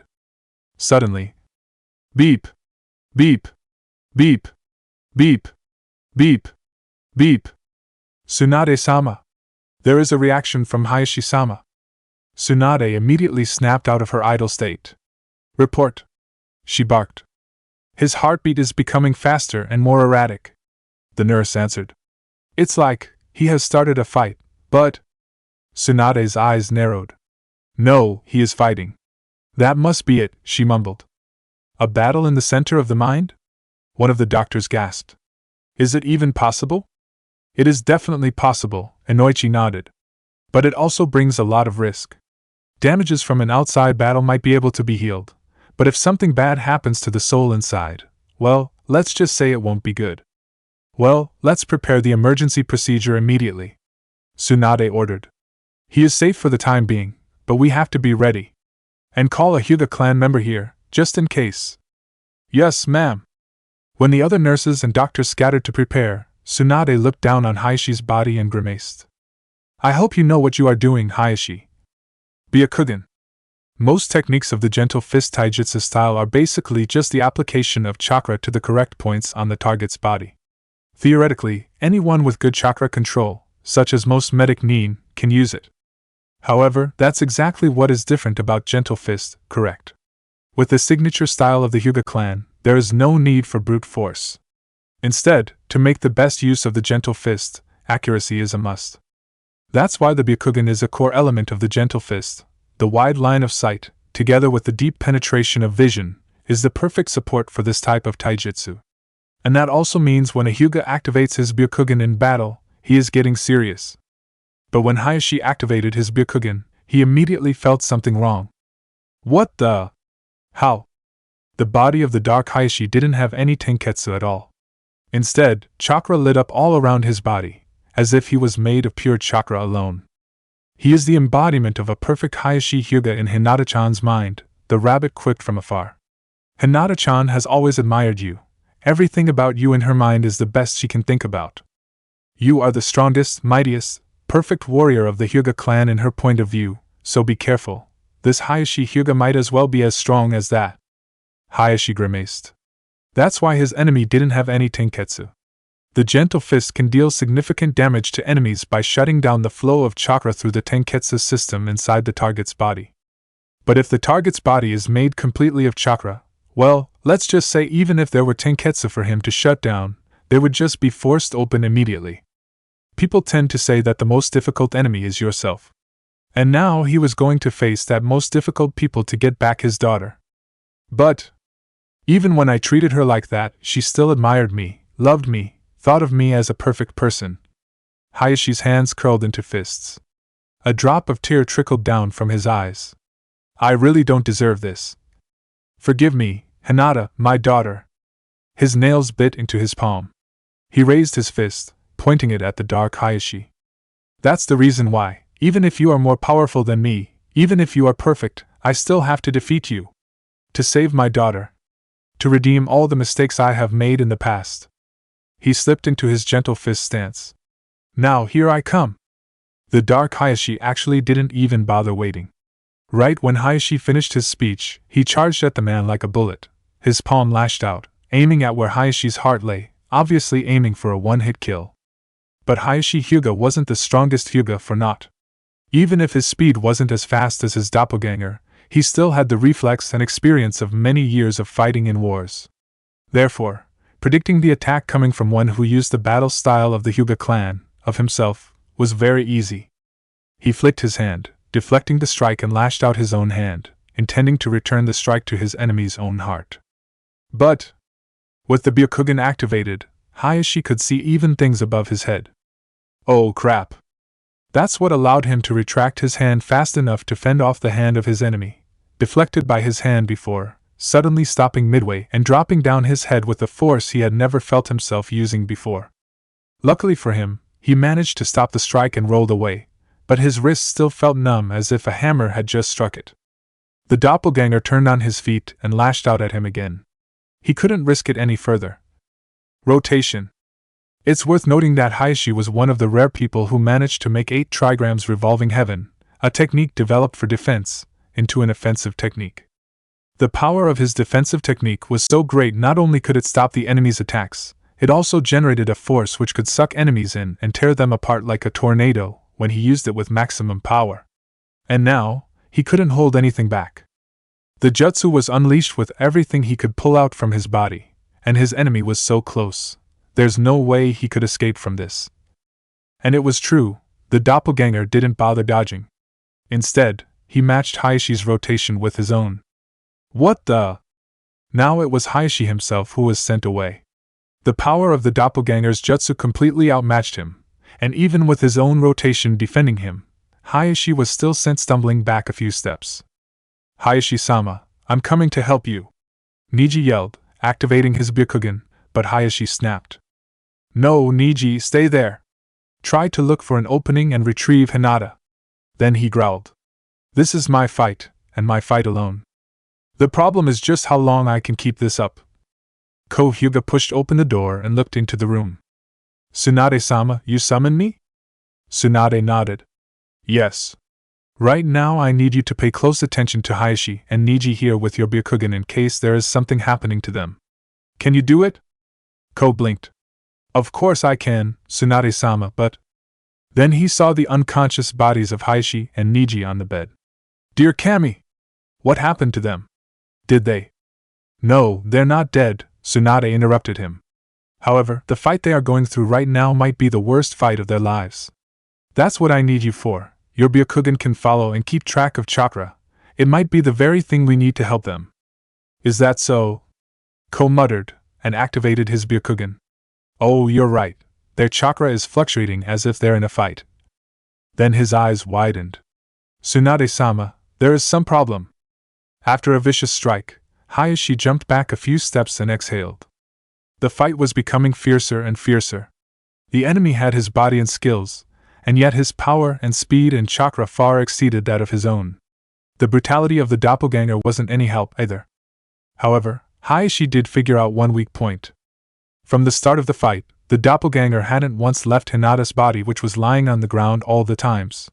Even when he had the chance, he still didn't leave the girl to attack him. He just strolled around the body, keeping Hayashi and Neji from approaching her. That must mean he couldn't leave her for some reason. And that might be Hayashi's only chance to defeat the evil him. That meant he would have to separate Hinata from the enemy first. But the problem was, how? Neji.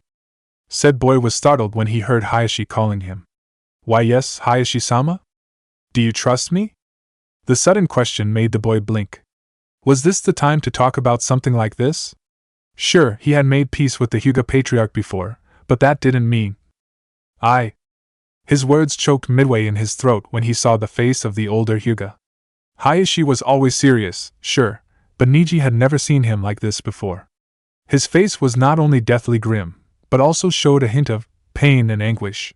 And fear? The proud Hayashi Hyuga, leader of the Hyuga clan, could feel fear and anguish?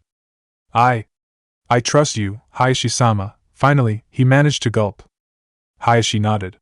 Good. Then I want you to do exactly what I'm going to say now, no question, do you understand? Yee. The words trailed off in Neji's mouth. He suddenly got a very bad feeling about this. Wait, what are you trying to do? Don't question Neji. The harsh reaction of Hayashi took Neji aback. He gulped. Yeah. I'll do it. Hayashi sighed. Very well. Then when I tell you, you have to grab Hinata and run away from here, as fast as possible. Do you understand me? Neji blinked. Grab Hinata-sama? But… And realization dawned on Neji's face.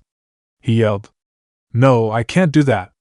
There is no way I'll leave you here too. But the boy couldn't finish his sentence, because Hayashi had already rushed the doppelganger again. The real and fake Hayashi once again traded blows. The flurries of gentle fist strikes coming from them had become more and more like two blurs. But that didn't make sense. Hayashi himself knew that it wouldn't work. His enemy was so much stronger, faster and more nimble than him, so why? Hayashi's fingers lashed out, aiming at the chest of the doppelganger. But the speed was just too mediocre. A mere flick of the hand was enough for Dark Hayashi to deflect the strike and send him back, straight into the open arms of Neji, who was standing behind him. And Hayashi smirked. His fingers flipped into a one-handed ram seal. Wait, that is… Substitution jutsu. The thing at the doppelganger's feet, which used to be Hinata's body, was now Hayashi. And now, in Neji's hands was the body of Hinata. So that is what Hayashi-sama has been aiming for. And now his enemy is in the range of divination. The dark Hayashi's eyes widened. 2 palms. 4 palms. 8 palms. 16 palms. 32 palms. 64 palms. 8 trigrams. 128 palms. The fingers of Hayashi drilled into the body of his evil doppelganger mercilessly with such a great force his enemy was sent tumbling away. He crashed at the opposing wall painfully, making a great dent on the wooden surface. Dark Hayashi pushed himself up and snarled. With the Byakugan activated, Hayashi could see the body of the doppelganger riddled with holes from the 8 trigrams technique. As his enemy's body was made of chakra, Hayashi's gentle fist techniques, if managed to land, would be very dangerous, just like that. Neji! Hayashi yelled back. It's your chance. Take Hinata and run away from here. Neji blinked. Ah, yeah. But before he could do anything, the evil Hayashi roared. Immediately, Hinata's body on Neji's hands jerked up and trembled furiously. To Neji's horror, through his Byakugan, he could see chakra flowing out of the girl's body into the body of the fake Hayashi at a dangerous speed. The wounds on the fake's body, which Hayashi had tried everything he could to deal, in a blink of an eye, were now looked as if there hadn't been any at the first place. No. It meant everything he had done was for nothing. Every technique he threw, or might throw at his enemy, would be of no use as long as the doppelganger still maintained the connection with Hinata. And that also meant everything he did would just harm his daughter instead of the enemy. Evil Hayashi's eyes gleamed dangerously, and Hayashi understood immediately what was going to happen. I won't let you! He bellowed and leapt out, putting himself between the doppelganger and the two Hyuga children. Life flashed across his eyes when the fingers of the fake stabbed his body. He saw the times his brutal teaching techniques forced Hinata to the limit, and the girl was down at his feet helplessly, unable to move. He saw the time he compared her to her sister, that she was not suitable of being the heiress of the clan. He saw the time he told her sensei that she was not suitable of becoming a ninja. I'm sorry, Hinata. I have failed to be a good father to you. I'm sorry. This is bad. Ko exclaimed in panic. 128 tenketsu of Hayashi-sama were shut down. In this unconscious state, I don't think he can hold on. Tsunade's eyes narrowed. She said, Ko, can you reopen the tenketsu on Hayashi? Ko bit his lips. I can, but only 64 of them. I'm not skilled enough to break open all the tenketsu shut by the 8 trigrams 128 palms technique. The only way to fully heal Hayashi-sama right now is to force the tenketsu open with a burst of chakra, like that Haruno girl did during the fight with Neji-sama.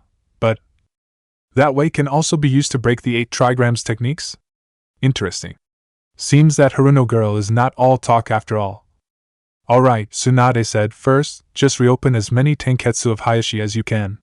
I'll handle it from there. Ko blinked. You? But how? Then his eyes met Tsunade's forehead. They widened. Is that? Yes, Tsunade grinned. A series of lines started running down her forehead and stretching to her arms, body and legs. It's been a long time since I last had to release this seal, but if it's for other people's good, I won't hesitate to use it. 100 strength seal. Release. Dark Hayashi stepped back from the real Hayashi, and the Hyuga patriarch collapsed on the ground into a heap. The doppelganger turned and glared at Neji, who was now holding Hinata on his arms. His killing intent was too clear for them to not notice.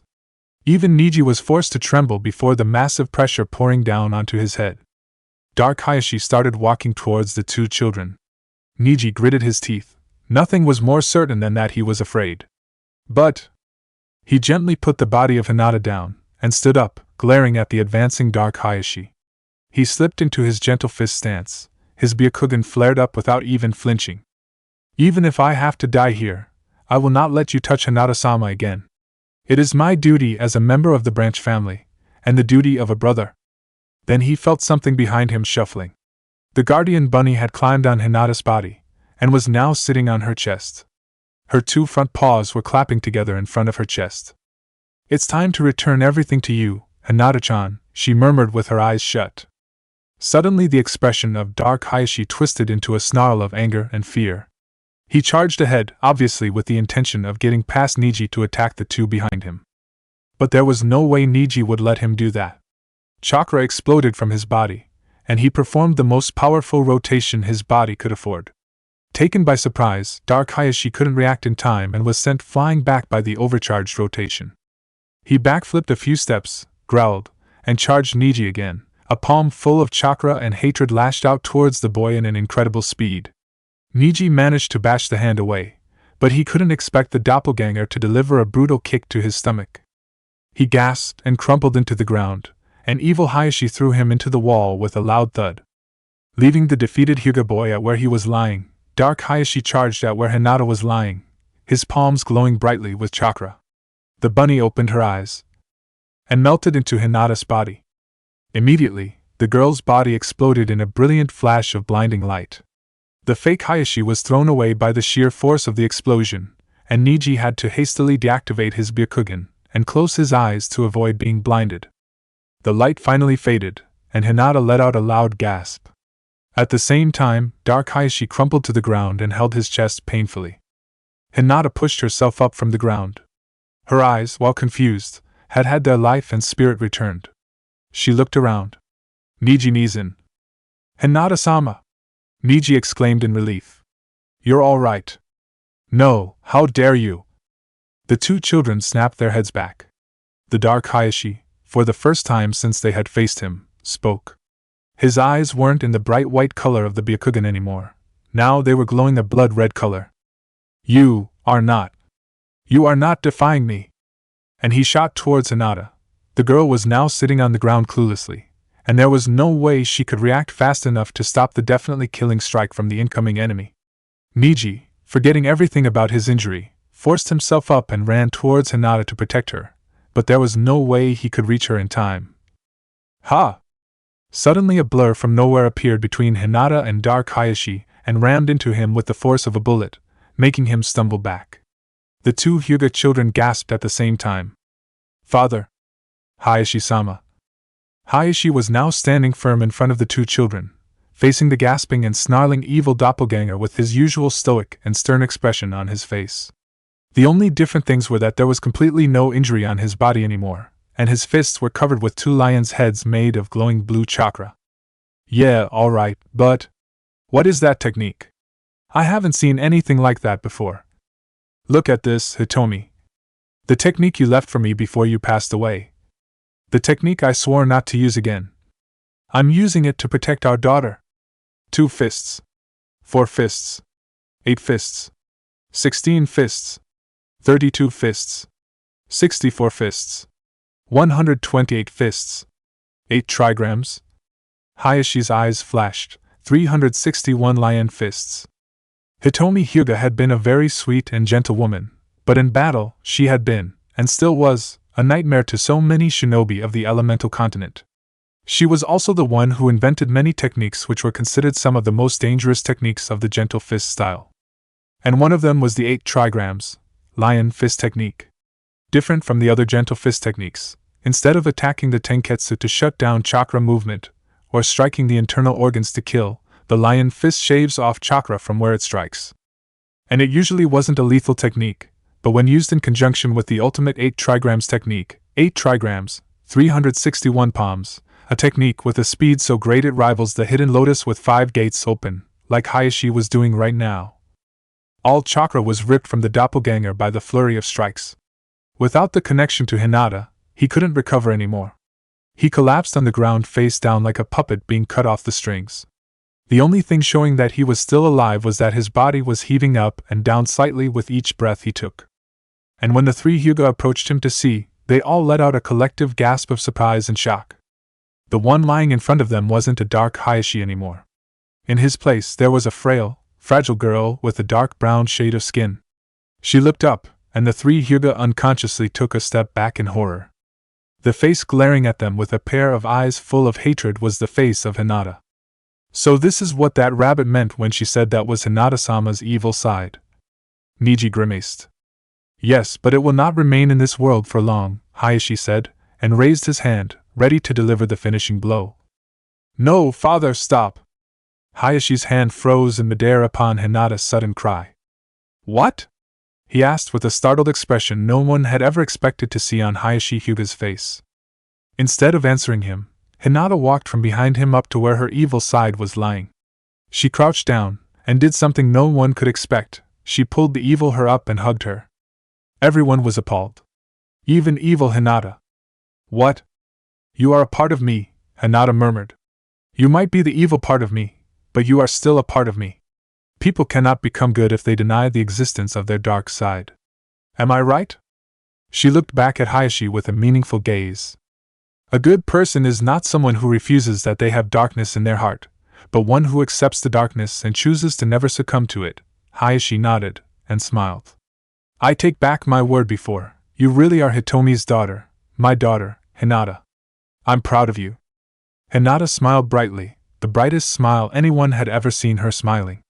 Then, she turned back to Dark Hinata, who was still staring at her in shock and surprise. So what do you think? Come back to me, please? She smiled. And before their eyes, dark Hinata faded away into Hinata's body in a rain of glittering stardust. Hinata stood up and looked at her father and cousin. So I guess it's time for us to go back? And that's what happened. Everyone in the room listened to Hayashi's story with shock, fear, and fascination. Even Inoichi, the specialist in human mind, had to marvel at the experience the three Hyuga had just gone through. Finally, when they finished, Tsunade said, "Well, from what I saw, you don't have any noticeable injury, all of you. I think you all should go back home and rest. It has been a rough day for you. After all," she smiled at Hinata, "there is a little girl who really wants to see you back, you know." The four Hyuga bowed and walked out of the room, followed by the nurses and the assisting doctors. The Sannin stared at their retreating backs for a while and sighed. "So in the end I was wrong all along, huh?" "Don't say that, Tsunade-sama," Inoichi, who was standing next to her, said. No one had ever expected something like this to happen. If not for you, Hinata might never be able to come back. You already helped her a lot, you know. Tsunade sighed. Yeah, hopefully. I really don't want to admit this, but damn that Harino girl, helping people really does feel good. Sarutobi blinked when he heard the knock on his door. Come in. Then he smiled. Ah, Jugo-kun. Is there something you need? Jugo walked into the room and bowed. Hokage-sama. I'm here to tell you my decision. Is that so? The kind smile of the Hokage widened. I'm waiting to hear this. So, what is it? I can't believe I can live to see the day Kakashi-sensei being so generous. Alright, Naruto will not get to eat today. Ah, come on. The four members of Team 7 were sitting in a kimchi barbecue. Today was the day Kakashi invited the team to barbecue to celebrate Naruto and Sasuke's promotion. And Kakashi and everyone else had insisted that they were not going for ramen, making Naruto pout all the way to the restaurant. Alright, said Kakashi happily when the first round of meat arrived. We all knew what we're here for today already, right? Yeah, Sakura waved him off. To congratulate Naruto and Sasuke-kun on making Chunin in their very first exam. You already told us that. No one could miss the hint of dejection in the girl's voice. Kakashi chuckled, and reached out his hand to pat Sakura on the back. Don't be like that, Sakura. You don't have anything to be ashamed of. In fact, you are the one I'm proud of the most, not Naruto or Sasuke, you know. Sakura raised her head and blinked. But I didn't make Chunin. Is the rank really that important to you, Sakura? Kakashi asked slowly. I don't want to say this, but when we first started the team, you were the weakest member of the three of you. And now, look at you, you managed to outright defeat the strongest genin of the Konoha 12. Isn't that the proof that you have become much stronger, just as you told me you wished to? Kakashi's right, Sasuke added in. To tell the truth, at the beginning, I used to think that you were just an annoying, useless fangirl who came after me only because I was the last Uchiha. But now, I have no doubt that you are an important member of Team 7, my team. And, he tried to say something, then blushed and mumbled, never mind. The three other members of Team 7 stared at Sasuke. The boy squirmed uncomfortably under the gazes. What? He asked irritably. A creepy smile appeared on Naruto's face. I wonder what everyone will say when I tell them you're in love with Sakura. Sasuke reddened. I'm not. Sure you do, Sasuke, sure you do, Naruto echoed what Sasuke had said to him a while ago with a smug face. You. All right, boys, that's enough, Kakashi said, reaching over to pry the two boys off each other. Today is your celebration, not the day you two kill each other. Now, to Naruto and Sasuke's promotion, and to Team 7's future? He said, lifting up a saucer no one knew when he had poured. The three children stared at what was lying on their teacher's hand. You want us to drink sake? Naruto asked incredulously. Of course. Kakashi answered cheerfully. You're old enough to become Chunin. You're old enough to drink. What? Naruto roared in disbelief. What kind of irresponsible teacher are you? We're only... He couldn't finish his sentence, as Sasuke and Sakura had pulled his collar and blocked his mouth by their palms. Of course, we're having that drink, Sakura answered cheerfully. After all, I want to try drinking sake once. Naruto let out muffled screams of protest behind Sakura's hand. Oh, be quiet, Sakura whispered angrily. This is our chance to see what is under Kakashi-sensei's mask. Don't you want to see it? Yeah, we'll drink. Sasuke also raised his voice, drowning Naruto's. But you have to drink it first. Is that all? Kakashi smiled, and lifted the saucer onto his mouth. His right hand started reaching for the edge of his mask, and Sasuke, Sakura, and even Naruto under Sakura's blocking hand, gulped in anticipation.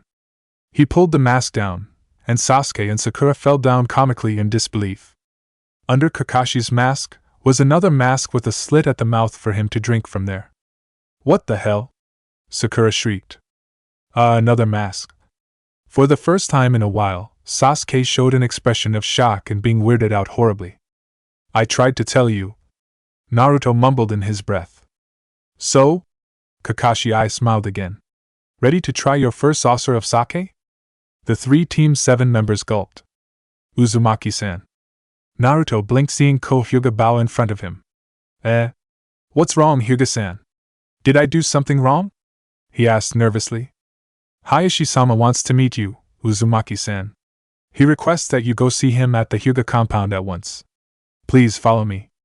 Usually, Naruto would have protested about the arrogance of the Hyuga man, but his curiosity about what Hayashi wanted of him had defeated his annoyance. He nodded, and followed Ko to the Hyuga compound. Hayashi-sama. Naruto Uzumaki is here. From inside the room, the voice of Hayashi rose. Show him to me, Ko. A few seconds later, the door slid open, and Naruto walked into the room. Hi, Hayashi-san. What's up? Insolence. Next to him, Ko gaped, horrified. Apologize to Hayashi-sama immediately, you brat. It's all right, Ko, Hayashi cut in. Uzumaki-san, please sit down. Ko, can you please leave us alone for a while? Ko hesitated. But Hayashi-sama. Please, Ko. Ko cringed. When Hayashi Hyuga had to press like that, he should know better than disobeying. He bowed, and walked out of the room, closing the door behind him. Naruto sat down in front of the Hyuga patriarch and asked loudly. So what do you need of me, Hayashi-san? What is your motive of reviving my daughter? Naruto was a bit taken aback by the sudden question. What do you mean, Hayashi-san? He asked in confusion. I'm asking you, why did you go so far to wake my daughter up? Hayashi's Byakugan drilled into Naruto's sapphire once. No one works without a motive. Going so far as to make it a team mission to get someone like Tsunade-sama back is even more of a no. So what is your intention? Naruto calmly met Hayashi's eyes without flinching, his expression hardened. So I need to have a reason to help the people I cherish? Now it's time for Hayashi to be taken aback. What? Well, if you asked me, I'd say I help people because I want to, Naruto continued calmly. I don't have a lot of friends in my past. That's why I can't stand looking at the people I knew, the ones who treat me as a friend, the ones who treat me as a human, not a monster, to suffer. Does that answer satisfy you, Hyuga-san? He pressed at those last words a bit more harshly than necessary. Hayashi didn't faze under Naruto's harsh words. So you consider Hinata a precious friend of yours?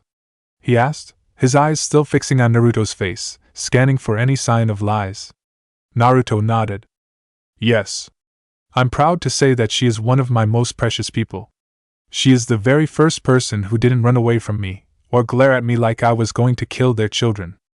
I just regret that I didn't notice it earlier, so that I can pay her back for being the only one who accepted me for a while, he added bitterly, thinking back about the times he had thought of her as weird, strange, the times she had confessed to him and he hadn't even given it a thought, the times she sacrificed herself to protect him when they had faced Madara.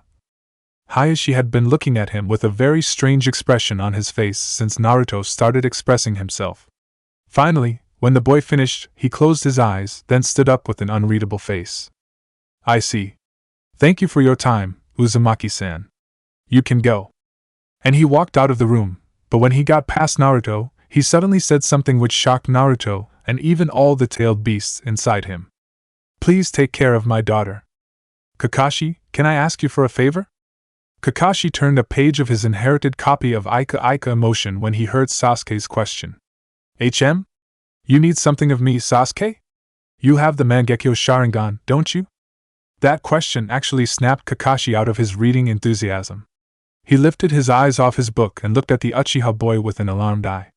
I have, But what do you need of me? If you are trying to look for a way to gain it. No, Sasuke shook his head hastily. It's just. If you really have one, can you read something for me? Kakashi blinked. Read? A few minutes later, the two shinobi were standing in the secret room of the Naka Shrine, the stone tablet of the Sage of Six Paths lying in front of them. Are you sure about this, Sasuke? Kakashi asked warily. This is the secret of your clan. I don't think I have the right to intrude. Sasuke shook his head. I'm the only one left of the Uchiha clan in this village, so I'm basically the leader of the clan now. I have the right to let you look at it when I want to. Furthermore, he bit his lip, there is a very large section of this tablet I cannot read even with my Sharingan. I have a really bad feeling about it. Kakashi nodded. I see. So you think the Mangekyo Sharingan can decipher it better? Yeah. So can you. All right, Kakashi sighed, and lifted his headband up, revealing his own Sharingan. Hey, you're right, I can read something here with my Sharingan. Then he frowned.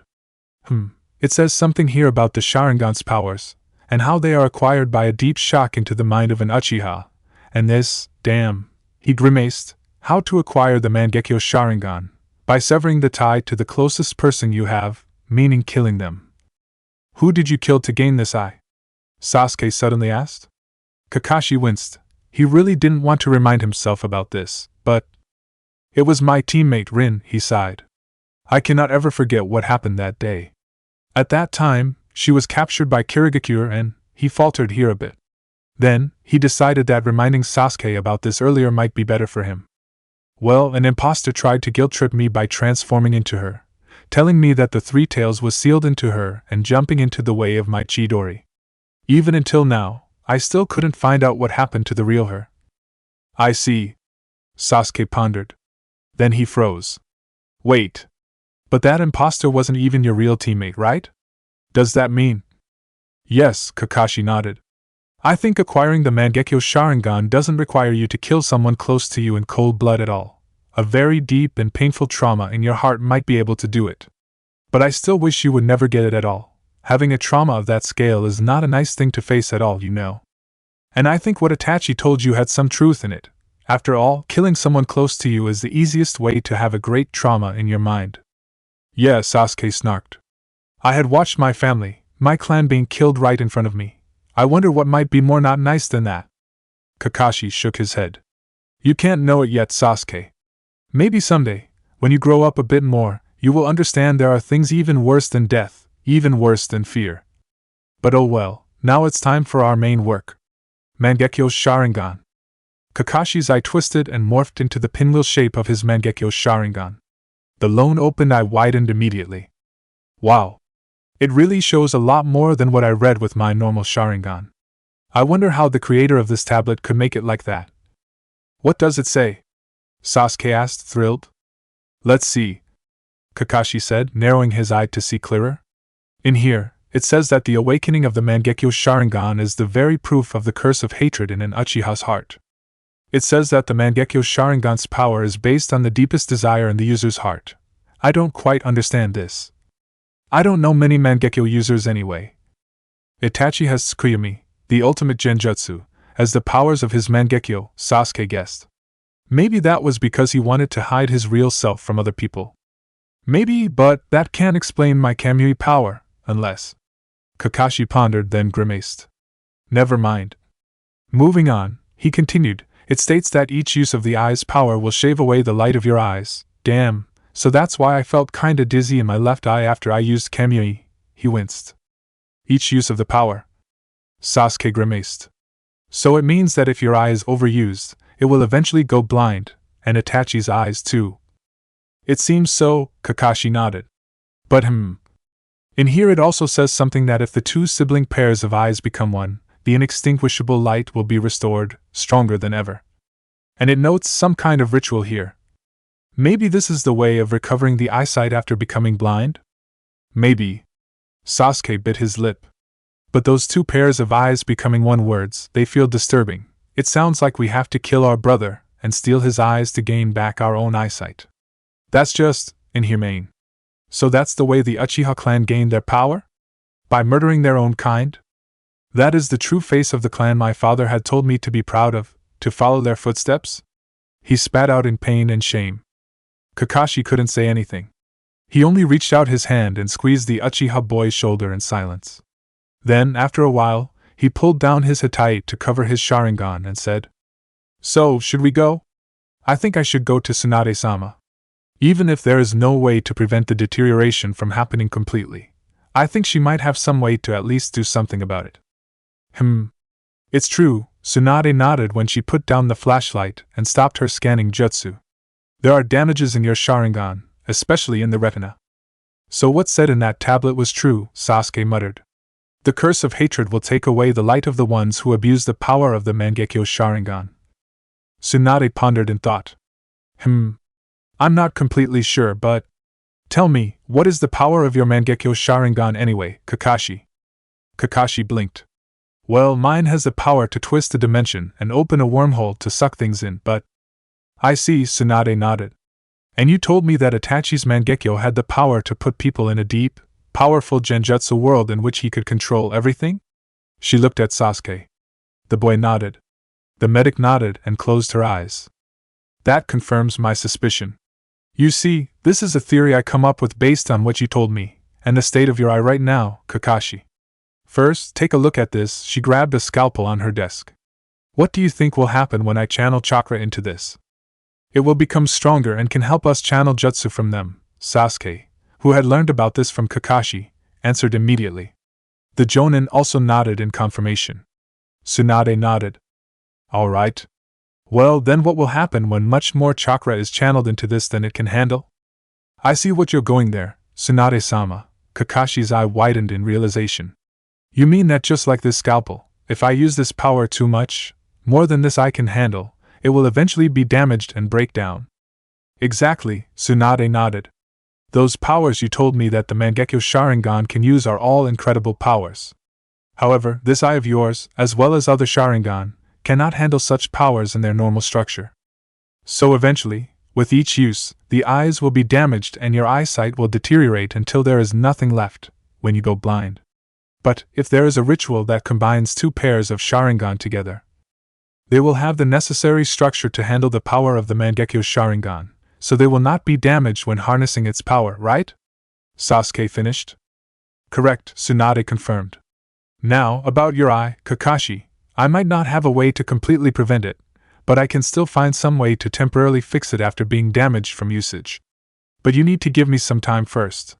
While I'm finding the way, you must restrain yourself from using the power. Do you understand me? Kakashi nodded. Yes, ma'am. Good day to you, Tsunade-sama, and thank you. The two males bowed and walked out of Tsunade's room. When walking in the corridor, Kakashi suddenly said, You are thinking about something, are you, Sasuke? The Uchiha boy looked at the Jonin in annoyance. Am I really that obvious? Kakashi chuckled. Nah. It's just that I'm becoming very good at reading people. So, what's bothering you, my cute student? Sasuke pursed his lips. It's just... I'm thinking about Itachi. He has been using his Mangekyo Sharingan for a long time. So if he doesn't have any way to fix the damage... Kakashi clapped Sasuke's shoulder. Don't worry, Sasuke. Itachi is a genius. He isn't powerful only because he has the Mangekyo Sharingan. I believe that he understands not to abuse it too much. After all, he is not really an evil monster at all. We will eventually find some way to get him back to the village, right? Sasuke looked out the window. The sky outside was getting dark. Yeah. I hope so. What does Gigi want of us anyway? Naruto asked his teammates in confusion. Sakura and Sasuke shrugged. The last night, Jiraiya had come to Naruto's house and told him to go to the Hokage Tower for a meeting the next morning. And it seemed all of his teammates were told to do that too, because on his way here, he had met Sakura and Sasuke also going to the tower. It was fun teasing them when seeing them walking with each other too. It's kinda weird. Normally, a meeting of the Hokage with the team should be done in his room, right? So why are we going to the rooftop? Sakura also voiced her own question. Naruto shrugged. Who knows? Maybe it's for a big mission or something? Sasuke answered him with a HN. The team arrived at the door opening to the rooftop, and Naruto pushed it open. Hey Gigi. What's going on here? Naruto's voice trailed off when he saw not only the Hokage there, but also every one of the Hokage 12. Hearing Naruto's voice, Hiruzen, who was leaning on the rail looking around the village, turned back and smiled brightly. Ah, Naruto and his team! Come here, come here! We've been waiting for you. So, since all of you are here, we can start. Sir, yes, sir! When everyone was in their places, Hiruzen started. I guess you are all asking what I called you here for, right? Considering you gathered everyone, it must be something that requires all of us to know and do, Shikamaru said. But since there is no Jonin leader here, it can't be a team mission, so it can only mean you are going to announce something to us, right? The Hokage chuckled. As sharp as always, Shikamaru. Yes, today I'm going to announce to you the formation of Team 11. Come in, you three. The door opened once more, and from there walked in 3 other people. Naruto only needed a quick glance to realize 2 of them. Karen-chan. So that's why you left home early today, huh? And Fu-chan too. The 2 girls beamed brightly. Then Naruto's eyes met the large man who was walking next to them. You're... The man bowed at him. You must be Naruto-san. My name is Jugo, please help me in the future. Jugo. Jugo. Why does that name sound familiar? He's the man who can use nature chakra to transform in Sasuke's team, remember? Kurama said. It seems he's a good guy now. He's indeed very powerful the last time I saw him. Well, it's lucky someone like him is on our side this time, Gyuki pondered. We can surely use some help in our fight against Madara later, HM? Fu-san, Jugo-san and Karen-san here will join Konoha Shinobi Force as potential genin of the village, just like you all, starting from today. Hiruzen smiled, drawing a puff on his pipe. Now, I hereby bestow you the Hittite of Konohagakure, and I trust you to hold out onto it, as it is the symbol of you being a Konoha Shinobi, and the symbol of the will of fire every shinobi of this village believes in and fights for. Welcome to Konoha Shinobi Force, you 3. He pulled out 3 headbands from inside his sleeves. The 3 new shinobi of Konoha took them from his hand. Even with the steel surface, the bands felt warm on their hands, and when their fingers closed around the gear, it seemed to send something into their hearts. Pride, maybe? Hinata raised her hand. Hokage-sama, but if they are a team, they must have a Jonin sensei, right? So... don't worry, Hinata. Their Jonin sensei is right here. Everyone snapped their head to where the new voice had just risen from. Kakashi and all of their Jonin sensei were standing there from who knows when, waving at them. At their feet was a purple-haired woman who was hog-tied and gagged and was struggling like mad to escape. Team 11, the Hokage finished. Meet Anko Madarashi, your Jonin sensei. Anko sensei? Sakura gaped. Why was she bound and gagged like that? When she was announced her promotion by my father, she immediately bolted from the room, Asuma explained. Man, that girl sure is good when she wants to run away, you know. It took all of us here just to find where she was hiding. Yeah, Guy nodded enthusiastically. And I've never seen anyone fighting back so youthfully, either. She really will make the most youthful Jonin ever. From behind her gag, Anko mumbled a muffled protest. Jiraiya was walking on the trail in the desert leading to Tsunade. The sun was blazing brightly and hotly above his head, but it was nothing. He had done many trips like this before in his life. Suddenly, he jerked his head up and looked at the sky. What is this bad premonition I'm feeling? A dark cloud lazily drifted across the sky, hiding the sun from view for a brief moment.